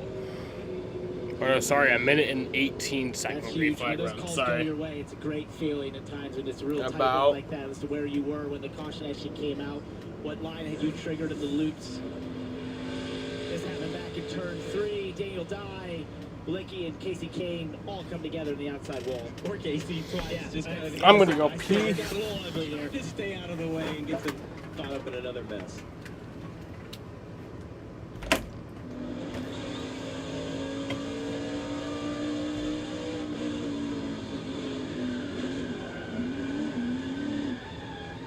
Daniel Dye had an issue there out of turn 2, got what happened sideways, and then I think they were basically 3 wide into turn 3.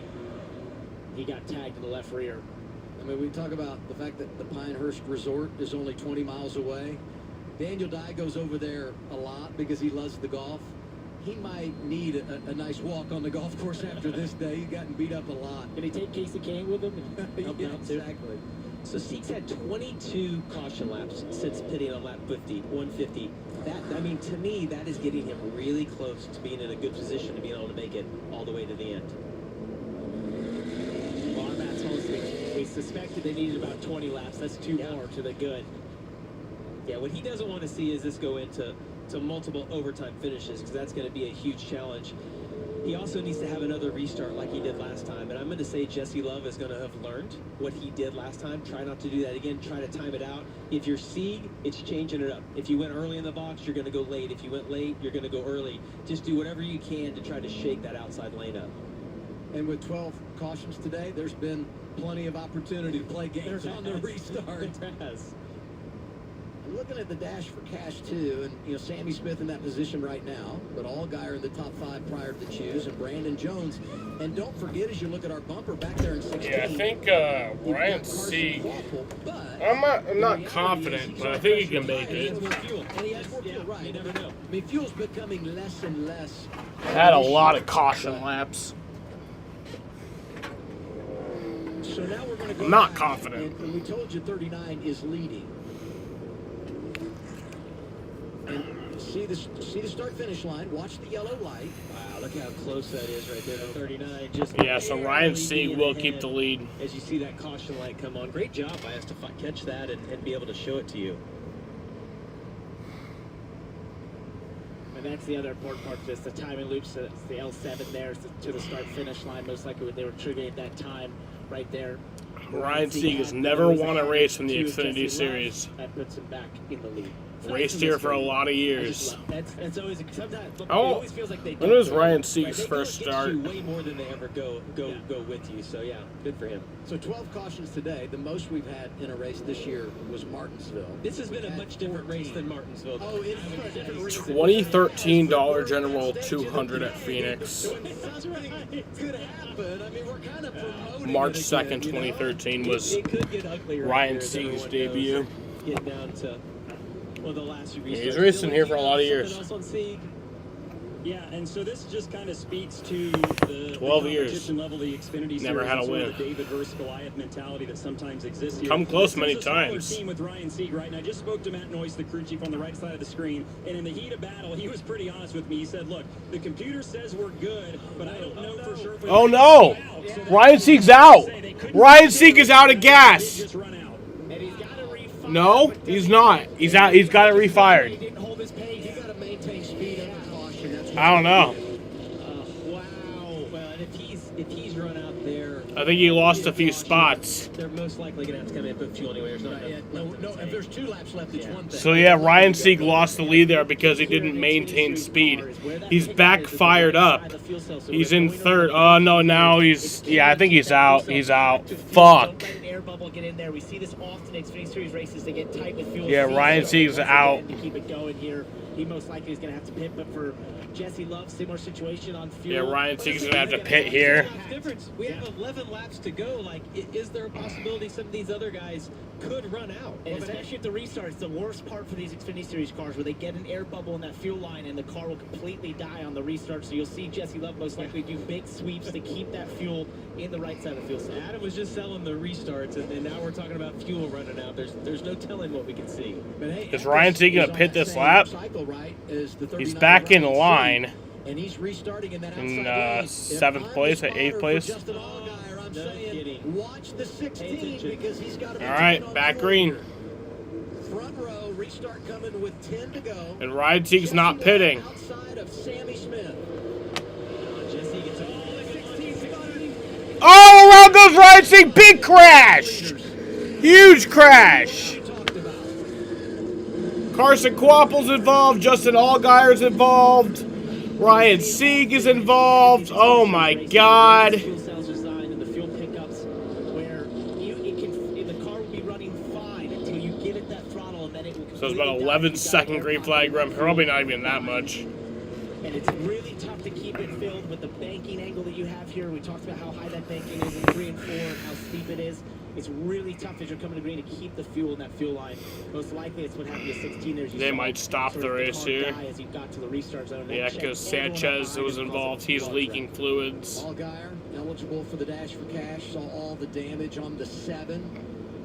Going to snap a streak of 6 consecutive top 5 finishes. Brandon Jones had dropped way back in the running order there on pit road. He's another Dash for Cash driver. Carson Quapple was the one we thought might be able to take advantage, but he too got spun out on that restart. Sanchez done for the day. He had a productive start to the afternoon. And Jones getting caught up in that doesn't really have as much damage. And if you watch this, watch Brandon Jones. He's the 4th car back. He gets turned by Sanchez down to the inside. That's kind of what hooks everybody up into that outside lane. And you see the 16 just doesn't go at all, and that packs up the whole field behind him. You see, yeah, Brandon Jones is involved. Trying to wiggle that car and hold on to it at the same time, trying to get it going. It just didn't go. You see Carson Quapple, I was talking about him and the fact they're on the positive side of it. You look at fuel and tires, he almost was able to shoot through there, just clipped by Allgaier. Here he comes right here, middle of your screen, right there, and he loses control and some damage on the right side. I don't know that the one has a tremendous amount of damage, but he is probably going to have to pit and come take a look at that, you know, see what body tires damage. on. Yeah, put 5 set of tires on. 9 cars involved in the crash. 9 cars involved. And ironically, Ryan Sieg was one of them.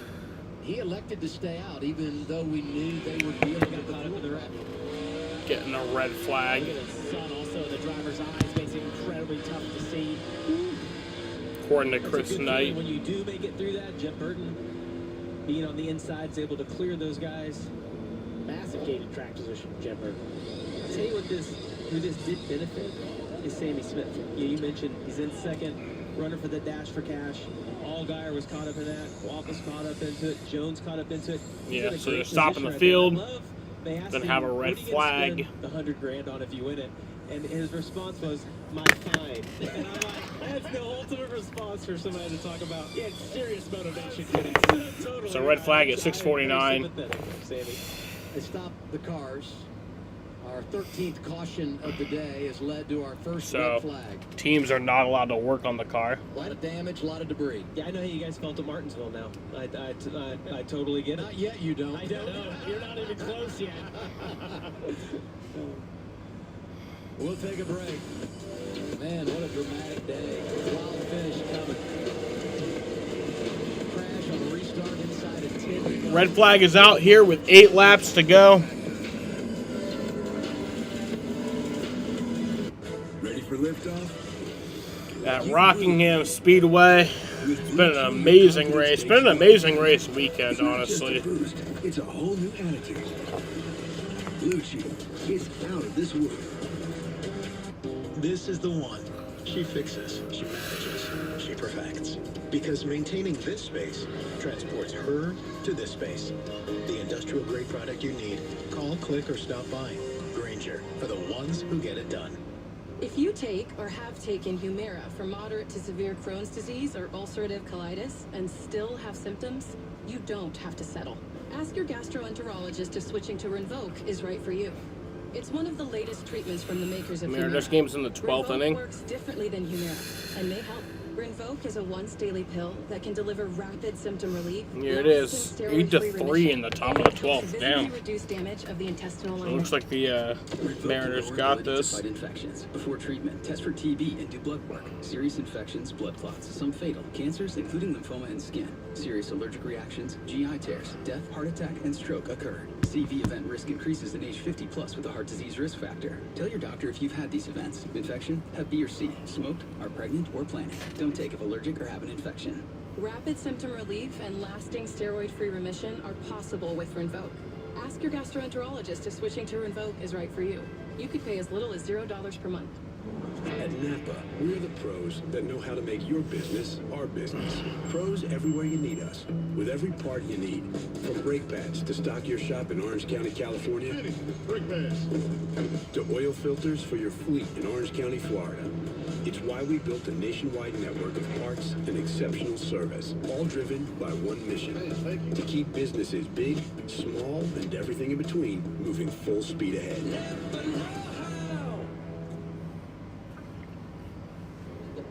So fired up about NASCAR making their return to Rockingham. Construction began here in the Sandhills, 1965. That was great. Hall of Famer Richard Petty did a little paving. Yeah, part of the paving project. We said it yesterday during practice. He was not here when they did the red flags lifted. 2022. But so much history over the years. Curtis Turner getting that first win. And now here we are, 2025. 21 years. It's about a since the 4-minute last red Xfinity flag. race here, and the fans have shown out for what has been a spectacular day. Grandstand just as packed. Yeah, You know what? I like that. They're getting their money's worth. Yeah, no. They're Hey, speaking enjoying of what which, we're seeing. Carson Oatsford got his truck out here at Rockingham. They bought that on Facebook Marketplace, by the way. Let us all know on social media. I don't know about that, Parker. I love that, man. What a ride. I think I'll let you He's have got that. the Dale Earnhardt Jr. shirt with the Dale Earnhardt Sr. truck. You had That's a look. I had an Earnhardt shirt on earlier today. A schmedium at that. That's throwback. No, it wasn't a medium. It was a small. All right. All right, the cars have refired. Let's go to Dylan. And let's try and catch up with Danny Stockman here real quick on the 2-car as the crew chief. They just wanted real quick. You guys are good on fuel, right? Yeah, we're good. We're about 13 laps to the good, but as it keeps going, you just never know, and you got to keep the banking so steep that you got to keep the box and the fuel cell filled, and there's just a lot of unknowns. Our car's been as fast as Xfinity Internet all day, and the guys have done an amazing job. Pit road's so narrow. We've had some pit road issues, but other than that, the car's just been really strong all day. And Jesse and the guys have done an amazing job. How impressed have you been with your driver's maturity and how he's handled all this today? Well, just the aggression that you see him on the restarts and how he's maneuvering through traffic has just been pretty awesome to watch. So I think it's been awesome for the fans to watch, and it's just awesome to be able to come back to Rockingham and be able to race in front of all these amazing fans. Your car's looking good out front. I think I would completely agree with Danny on everything he said right there. Parker, the one thing that I question, though, is I wonder why Jesse wouldn't get down off the racetrack onto the apron, kind of a little bit flatter. And the reason that you would do that, as you mentioned, is you're trying to keep the fuel in a certain part of the fuel tank, and on the banking, 24 degrees, it turns 3 and 4 here. All the fuel runs to the left-hand side, and that's why we see someone like the 16 run out on the restart. It's not that you're out of fuel. It's the pickup, the part that picks the fuel up, and the tank is out of fuel. And to give you some context that you see right there on the apron, the 41's on the apron. You know, a couple of years ago, I actually ran out at the front of the field at Talladega with about 3 gallons still in the fuel cell because it just didn't stay up in the pickup. So as Danny alluded to, they should be good on fuel, but it's all about keeping it in that pickup in a little box that's at the back right of the Sammy fuel Smith's cell. trying to save fuel. If you let air get in there, which you won't know as a Second. driver until you hit that throttle. If that's happened, you can see an engine just die without warning, and it can still go dead, and you have enough fuel in that fuel cell to go to the end. I love the anxiety, though, from Stockman. He said we're 13 to the good. So I think we're going to go but back he's to a with nervous 4 to wreck go. With 7 to go. Stage points earned today. Great day for Jeff Burton. Got Anthony 6 laps Alfredo, to go right he's now. done an awesome job coming off his best run of the year. He's got the stage points and Alfredo's in the top 15. Sanchez done for the day, but he won stage 1. And those 10 stage points will help manage what has been a disappointment at the end, Kim. Yeah, and Jeb Burton trying to point himself into the playoffs, and he made a great run earlier and to get stage points. So a good stage point day for them. And he told me they think they could have been a top For the 10 Red party. Sox, Seventh or better would be it's a big 3-3 win. ball He game in the called bottom of the Jeb 9th. in that 7th position. And his family has history here. His dad, Ward Burton, got his first career Xfinity Series win right here in Rockingham. That was back in 1992, just 6 months before Jeb was born. Oh, and then 3 years later, Ward coming back here in the Cup Series, getting his first Cup Series win at the Rock. Jeb at that time about 3 years old. You see him there in victory lane. Great stories. When you talk about the history of Rockingham, and now we do the choose. Jesse Love outside of Sammy Smith, row 2. So happy they didn't just like destroy this track. And look at this, Austin Hill up there on the 3rd row with Harrison Burton. How quiet is that team? Really quiet day for Austin Hill. See, we have a couple more cars, maybe out of fuel. 2 cars. Oh no, maybe they're just waiting to get back in line. Field right here, knowing that the chaos is getting ready to break out. Hey, I see Austin Hill up there, and we were talking about how this reminds us of Martinsville a little bit. And I remember what I said at the end of that race. Out of nowhere, Austin Hill wins. All right, so we're gonna go back green with 4 laps to go. Eckes was up there, runs out of fuel. Daniel Dye had the late crash, but Williams got a chance for a top 10 here. Yeah, but that massive wreck we've had has given a lot of drivers a big opportunity to have a big day here. We thought there could be some attrition, but not the way it did happen there, that massive wreck. But one thing to keep an eye on is you watch Jesse Love eventually go into welcome to the race, Chester. restart zone. You want to see him do large sweeps to the left as he comes to go to the restart zone. Otherwise, it can allow that car to get not have the fuel there, get air pocket in that fuel cell. So even as he's getting ready back to go back race with 4 to go. Large sweeps to the left, trying to keep the fuel in that right side. 4 laps to go. Jesse Love, the control car. Green flag. Sammy Smith. Sammy Smith with a great restart right here. Can Jesse Love go sailing off in to 1 Jesse Love is Sammy Smith's taking the lead. Sorry, Jesse Love's falling back. Sammy Smith is pulling away with the lead. Taylor Gray in second, looking for his first career win.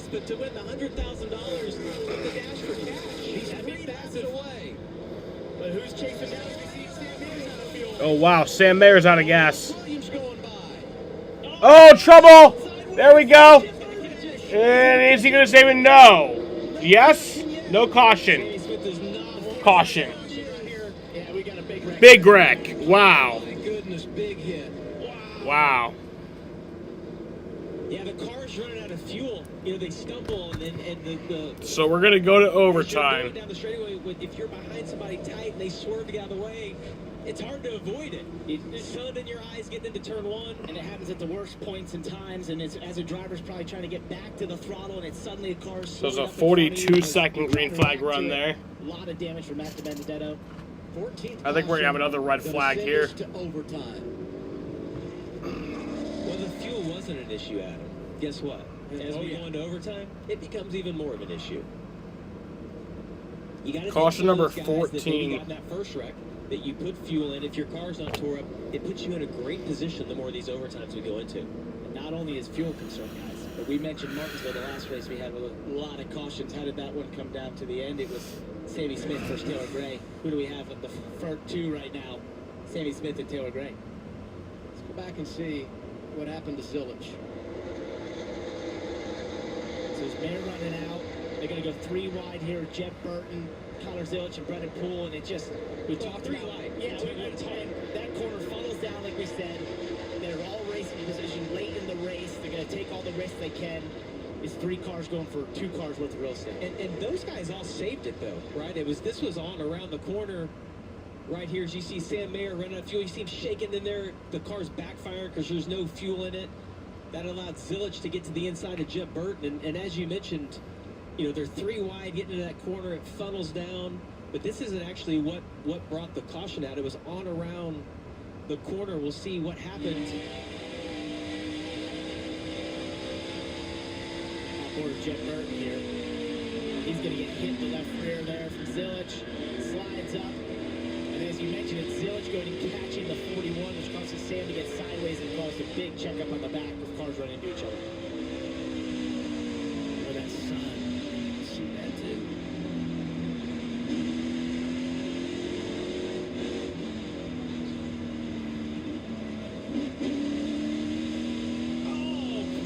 Carson Kvapil looked like he's getting ready to make it through that. And at the last second, the door closed on him. It looked like the way to get out. I thought that's what we were getting to show, is that he made it through. Well, you referenced it. Sammy Smith is told that he has enough fuel for this restart, according to Bob. To Martinsville, 14 cautions on that Saturday night. We've had 14 tonight. This is how it ended in overtime. And this is what Sammy Smith was referencing in terms of if he won the $100,000, what he would pay was the fine he got for this. Just an overly aggressive move late in the race to try to go for the win. from 3 car lanes back to run into the leader, spin him out, barely make the corner. It was rightly penalized by NASCAR. That's part of the storyline. We have to tell the story. But I would also say this. I feel like a lot of lessons were learned in that 100%. race. And the growth that we've seen since then and the mentality, we have to show it because it's part of it. I'd be shocked if we see anything like that again. No, I mean, this is such a different style of racing than what we see at Martinsville. But I think those two guys have worked it out. They've been friends for a long time. They have a little bit of a history together. And Sammy admitted, I mean, fully admitted, he's, look, I was in the wrong, and what I saw outside of my windshield looked different than what we saw on TV. He's like, you know, I felt like at Martinsville for the 2 or 3 races prior to that I got used up. And he's like, I had the mentality heading into the weekend that another red flag for cleanup. He said I made a bad decision and I got over aggressive. But the most important thing, I think, is you admit that if you're in the wrong, which he said he was, and you move on from it and learn. And that's what I've been impressed by. Him admitting it, understanding it was too far, you know, being basically understanding that was not the way to do it. Drivers don't always admit it, right? And he definitely has. And as a young driver, it's part of the growth. That's what this series is about. It's the Xfinity series. Second red flag of the day. Trying to learn and become. 4th red flag of the weekend. Our box score today had 14 cautions so far. We have an overtime finish. Let's go with a second red flag, okay? I mean, why not? Let's just continue to check the boxes down to dinner. Jason Ratcliffe calls the shots for Taylor Gray, and they will restart in the 2nd spot. Okay, lap 160 is when you guys pitted, but there's been a couple other guys with issues. Any concerns for you on this restart? Yeah, for sure. Yeah, so we are on lap 250. This is the end of regulation. Well, once they refire and cross the line, it would be. These fans are getting their money's worth today, so. Yeah, we're close. We're gonna be going into overtime right here, but if we get a couple more of these cautions, but it doesn't matter at this point. We're in the spot we want to be in. All day, so we'll see if we can give that 8 a run for his money. Well, I know you haven't forgot about what happened in Martinsville with that 8 car. Is there what's fair today as far as how you guys race him? No, I mean that's over. You know, I think if Taylor gets an opportunity to race him, I already will. But no different than he would race anyone else for his first win. So we'll see what happens. All right, going to be a lot of fun up at the front of the field for sure. Ratcliffe has won here before as a crew chief with our own Jamie McMurray, so trying to get another one here today. Yeah, and Dylan, what a great leader to have on your pit box. Just a mind of reason, right? Like, no, we're not going to go out and retaliate. We're going to race him the same way we would race anyone else. And I think Taylor's so lucky to have a guy like that in his ear. Not just a great leader, he's a winner. And he's done it more than anybody on the pit box in the history of the NASCAR Xfinity Series. So let's go to this. And you look at laps since their last pit stop. And there's going to be a question mark with Sammy Smith, Taylor Gray, and Jesse Love, just because there's so much uncertainty. But there is no question mark for the guys running 4th and 5th. Parker Retzlaff, Harrison Burton, they came 21 laps ago. They are absolutely going to get after it. And if there's any hesitation in front of them, they could be in position to take advantage. 100%. We already saw that at Jesse Love. We saw Sam Merritt have the issues.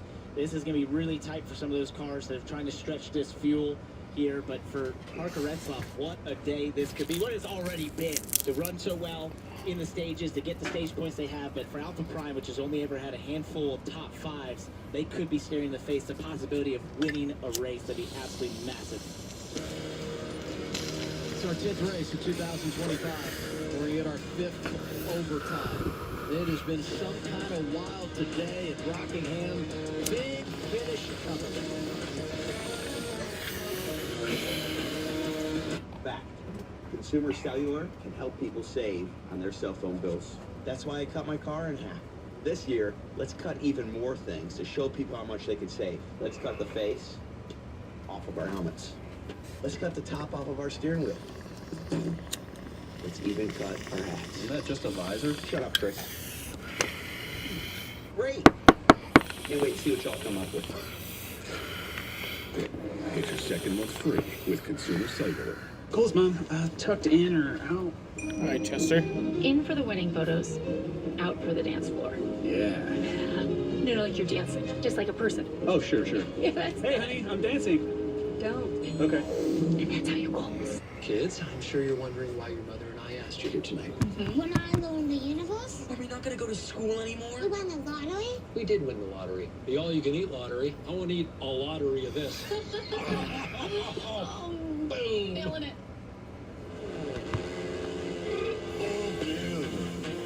Show me the whole damn day.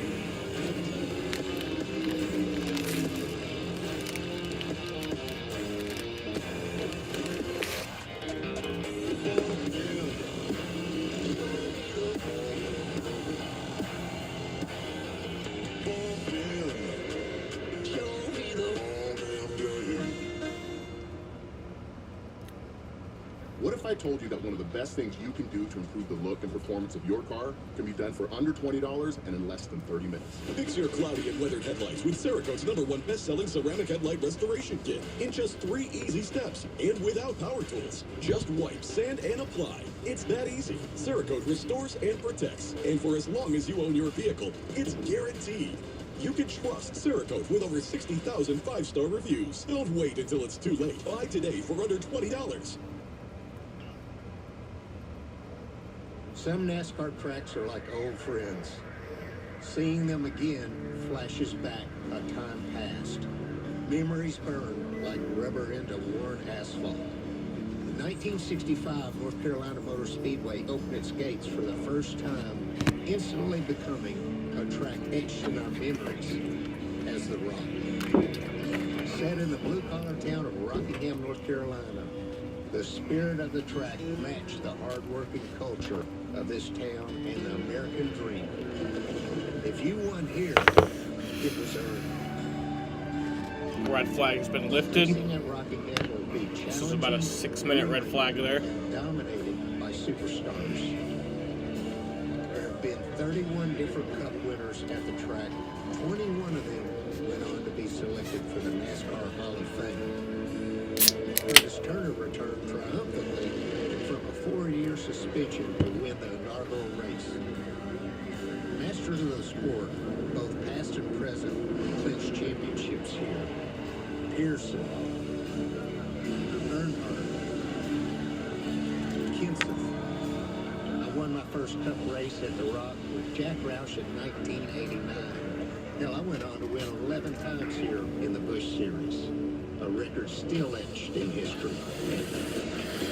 Today, these Xfinity kids are going to put on an old-school NASCAR race for us. 5-lug wheels and Gen 6 race cars. Period correct NASCAR racing. Welcome back to Rockingham. It's good to be home.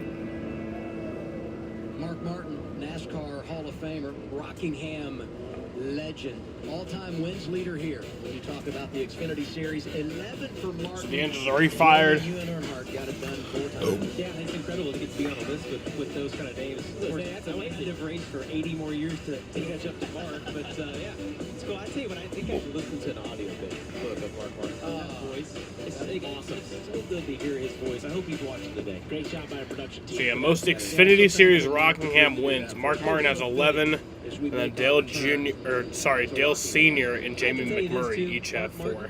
Would have been fast here because he was one of those guys who went to a fast track. Mark was always quick. To the end of the career, 3 pace. As when he was Michigan, yeah, late absolutely. in the career, was incredible. I mean, he was good everywhere, but yeah. He had 25 starts here in the Xfinity Series, won 11 times, and he finished second 3 times. Yeah, that's pretty good. Yeah, really good. The red flag was 5 minutes, 38 seconds. Gave all these drivers a little time to think about the restart I don't know if that's coming. good or bad. I don't know either. And you see these 3 here, they're on the flat. Good decision. Everything we've talked about, right? Trying to keep the fuel in the right side of the fuel cell. The 4 there, Parker Retzlaff, not worried at all. Plenty of fuel in that car. I don't know. He proudly is rolling it through the banking. Harrison Burton as well, plenty of fuel for him. Yeah, and for those guys, they don't mind if we go into 2 or 3. Oh, no, restarts. they want it. They're rooting for it. Caught up in the accident, yeah, I mean, they're totally okay with chaos breaking out right here. I don't know. I think the Gall could run I feel out. like he kind of had control of the race. That last restart lost a couple of positions, but he's not out of this, right? I mean, if any of these guys stumble in front, I mean, they're all in a similar fuel position. He's still in a great position. And he can take some lessons from what happened there earlier, try to keep more fuel on the right side, just be more cognizant of that as they go towards the restart, Dylan. And just want to talk Taylor Gray real quick. Again, the 54 car running second. For 5 straight weeks, they have finished worse than 19th. So certainly not indicative of what you'd expect from a Joe Gibbs Racing car. Or Taylor Gray, frankly, who showed a lot of promise at the start of this year. Just in talking to Jason earlier this week, and he's like, look, frankly, our execution of the entire race has not been good. We've been fast, but we just can't put a whole race together. So there's still some question marks, some things up in the air, but a lot of that is things out of their control. They put a good race together today, and certainly would like to see them Sammy Smith, Taylor Gray, Jesse Love, all trying to save fuel. Yeah, and as Dylan mentioned there, they've run better than what they finished. I know we say that about a lot of guys, but you'd way rather, perform well and have things go wrong and not get that result than to just perform poorly. And the 54 car, I think, has done a tremendous job this year. Getting the one to go, getting the choose here. Oh, Jesse Love making the decision. It's up on the bottom this time. Interesting choice by him. And I like that choice by Retzoff to the top. This is going to be an all-out batshit restart. Yeah, you have it out to the outside. It's going to be tricky, but it could give you that possibility of not having to run the back zone. And he's going to have to really pay attention to that, because if there's a stumble, it's going to be crazy. As Parker mentioned, it happens kind of immediately. Is normally when you see that happen. I would almost want to give myself an extra car length right here, try to time out that run, so if they do stumble, I can get to the outside. We've got some interesting names in the top 10, but look just probably going to have another caution. Jeff Burton's 9th, Jeremy Clements is 10th. Daniel Dye's up there, Anthony Alfredo. Maybe even another red. 15, maybe better. Daniel Dye still up there. I mean, Dean Thompson, Casey Kane in the top 15, just crazy. Yeah, trouble has not put you out of this race today, right? I mean, we've mentioned Casey Kane lost his right front fender, got caught up in that issue with Daniel Dye, who Adam just mentioned is still in 12th. So a lot of chaos. All right, getting ready to go back green. It's gonna be fucking crazy. Gonna be 2 laps to go in overtime. And Taylor Gray's in a tough spot, being at the high side of this bank, and he can't do anything about it. He's just got to keep swerving like that. This is such a tough position to be in. Corner, whoa. I am a wreck over here. Front row, Sammy Smith, Taylor Gray. It's overtime at Rockingham. Back green. By Credit One Bank. Retzoff gave Taylor Gray a pretty big shot there. So did Jesse Love in the back of Sammy Smith. Sammy Smith. Oh, here comes Jesse Love for the lead. Jesse Love pulls away. Sammy Smith just a little bit. Jesse Love drives through. Takes the top spot. Sammy Smith is second. Coming to the white flag. Looks like it's going to be Jesse Love. Jesse Love takes the white flag. 1 lap to go at Rockingham. Once we get the white flag, the next flag will end it. We've got the white flag, and now if the caution comes out, this race is over. Jesse Love down the back straightaway. Here comes Jesse Love. No one's going to catch him. And Jesse Love is going to win the Xfinity Series race in the return at Rockingham. My win pick. Let's go. Well, we felt like the 2 car had the best car, and I mentioned right before we went green, I was kind of gutted for him because he had control of this race, had lost it. Got a little aggressive on that restart, but I think that was fair, right? Got to the back of Sammy Smith, moved him up off the bottom, took a little bit of finesse to do that, and I think we got to think back to the entire race, guys, of how patient he was, and we applauded him throughout the whole race. He got aggressive when he needed to be. And the so it's a 53-second green flag run. He was, and I had a conversation to end the race a couple weeks ago about that aggression. They said, we've been asking Jesse to be a little bit more aggressive at times, bend some fenders, use the speedier race car, use some contact at times when it's appropriate to make position. And I think he did the right balance today and absolutely had the fastest car and deserved this win. Think about the tracks where Jesse Love is pulled into victory lane. Daytona, Talladega, and now Rockingham. Yeah, and I would tell you that from a guy that won quite a few speedway races, I always wanted to win somewhere other than that, just to kind of verify that I could win at a different type of racetrack, and to come here to Rockingham and be able to win. And Adam, we spoke with them this week. They felt like they had been like a 6th to 10th place car all year long, with the exception of the super speedways. I think they come here after the test, get a little bit of practice. He and Danny Stockman to get into victory lane. That is huge for this RCR team. Sammy Smith comes home second, wins the dash for cash. Jesse Love, the winner in his career. He's going to come out the roof hatch.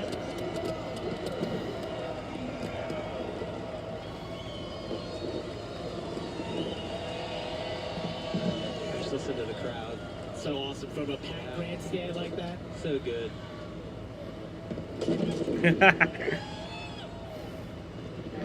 Rolls down to the front of his windshield like a slide. By the wall, not a long walk to get the checkered flag. Smooth slide down the windshield as well. And there goes the car. He's just gonna watch it go.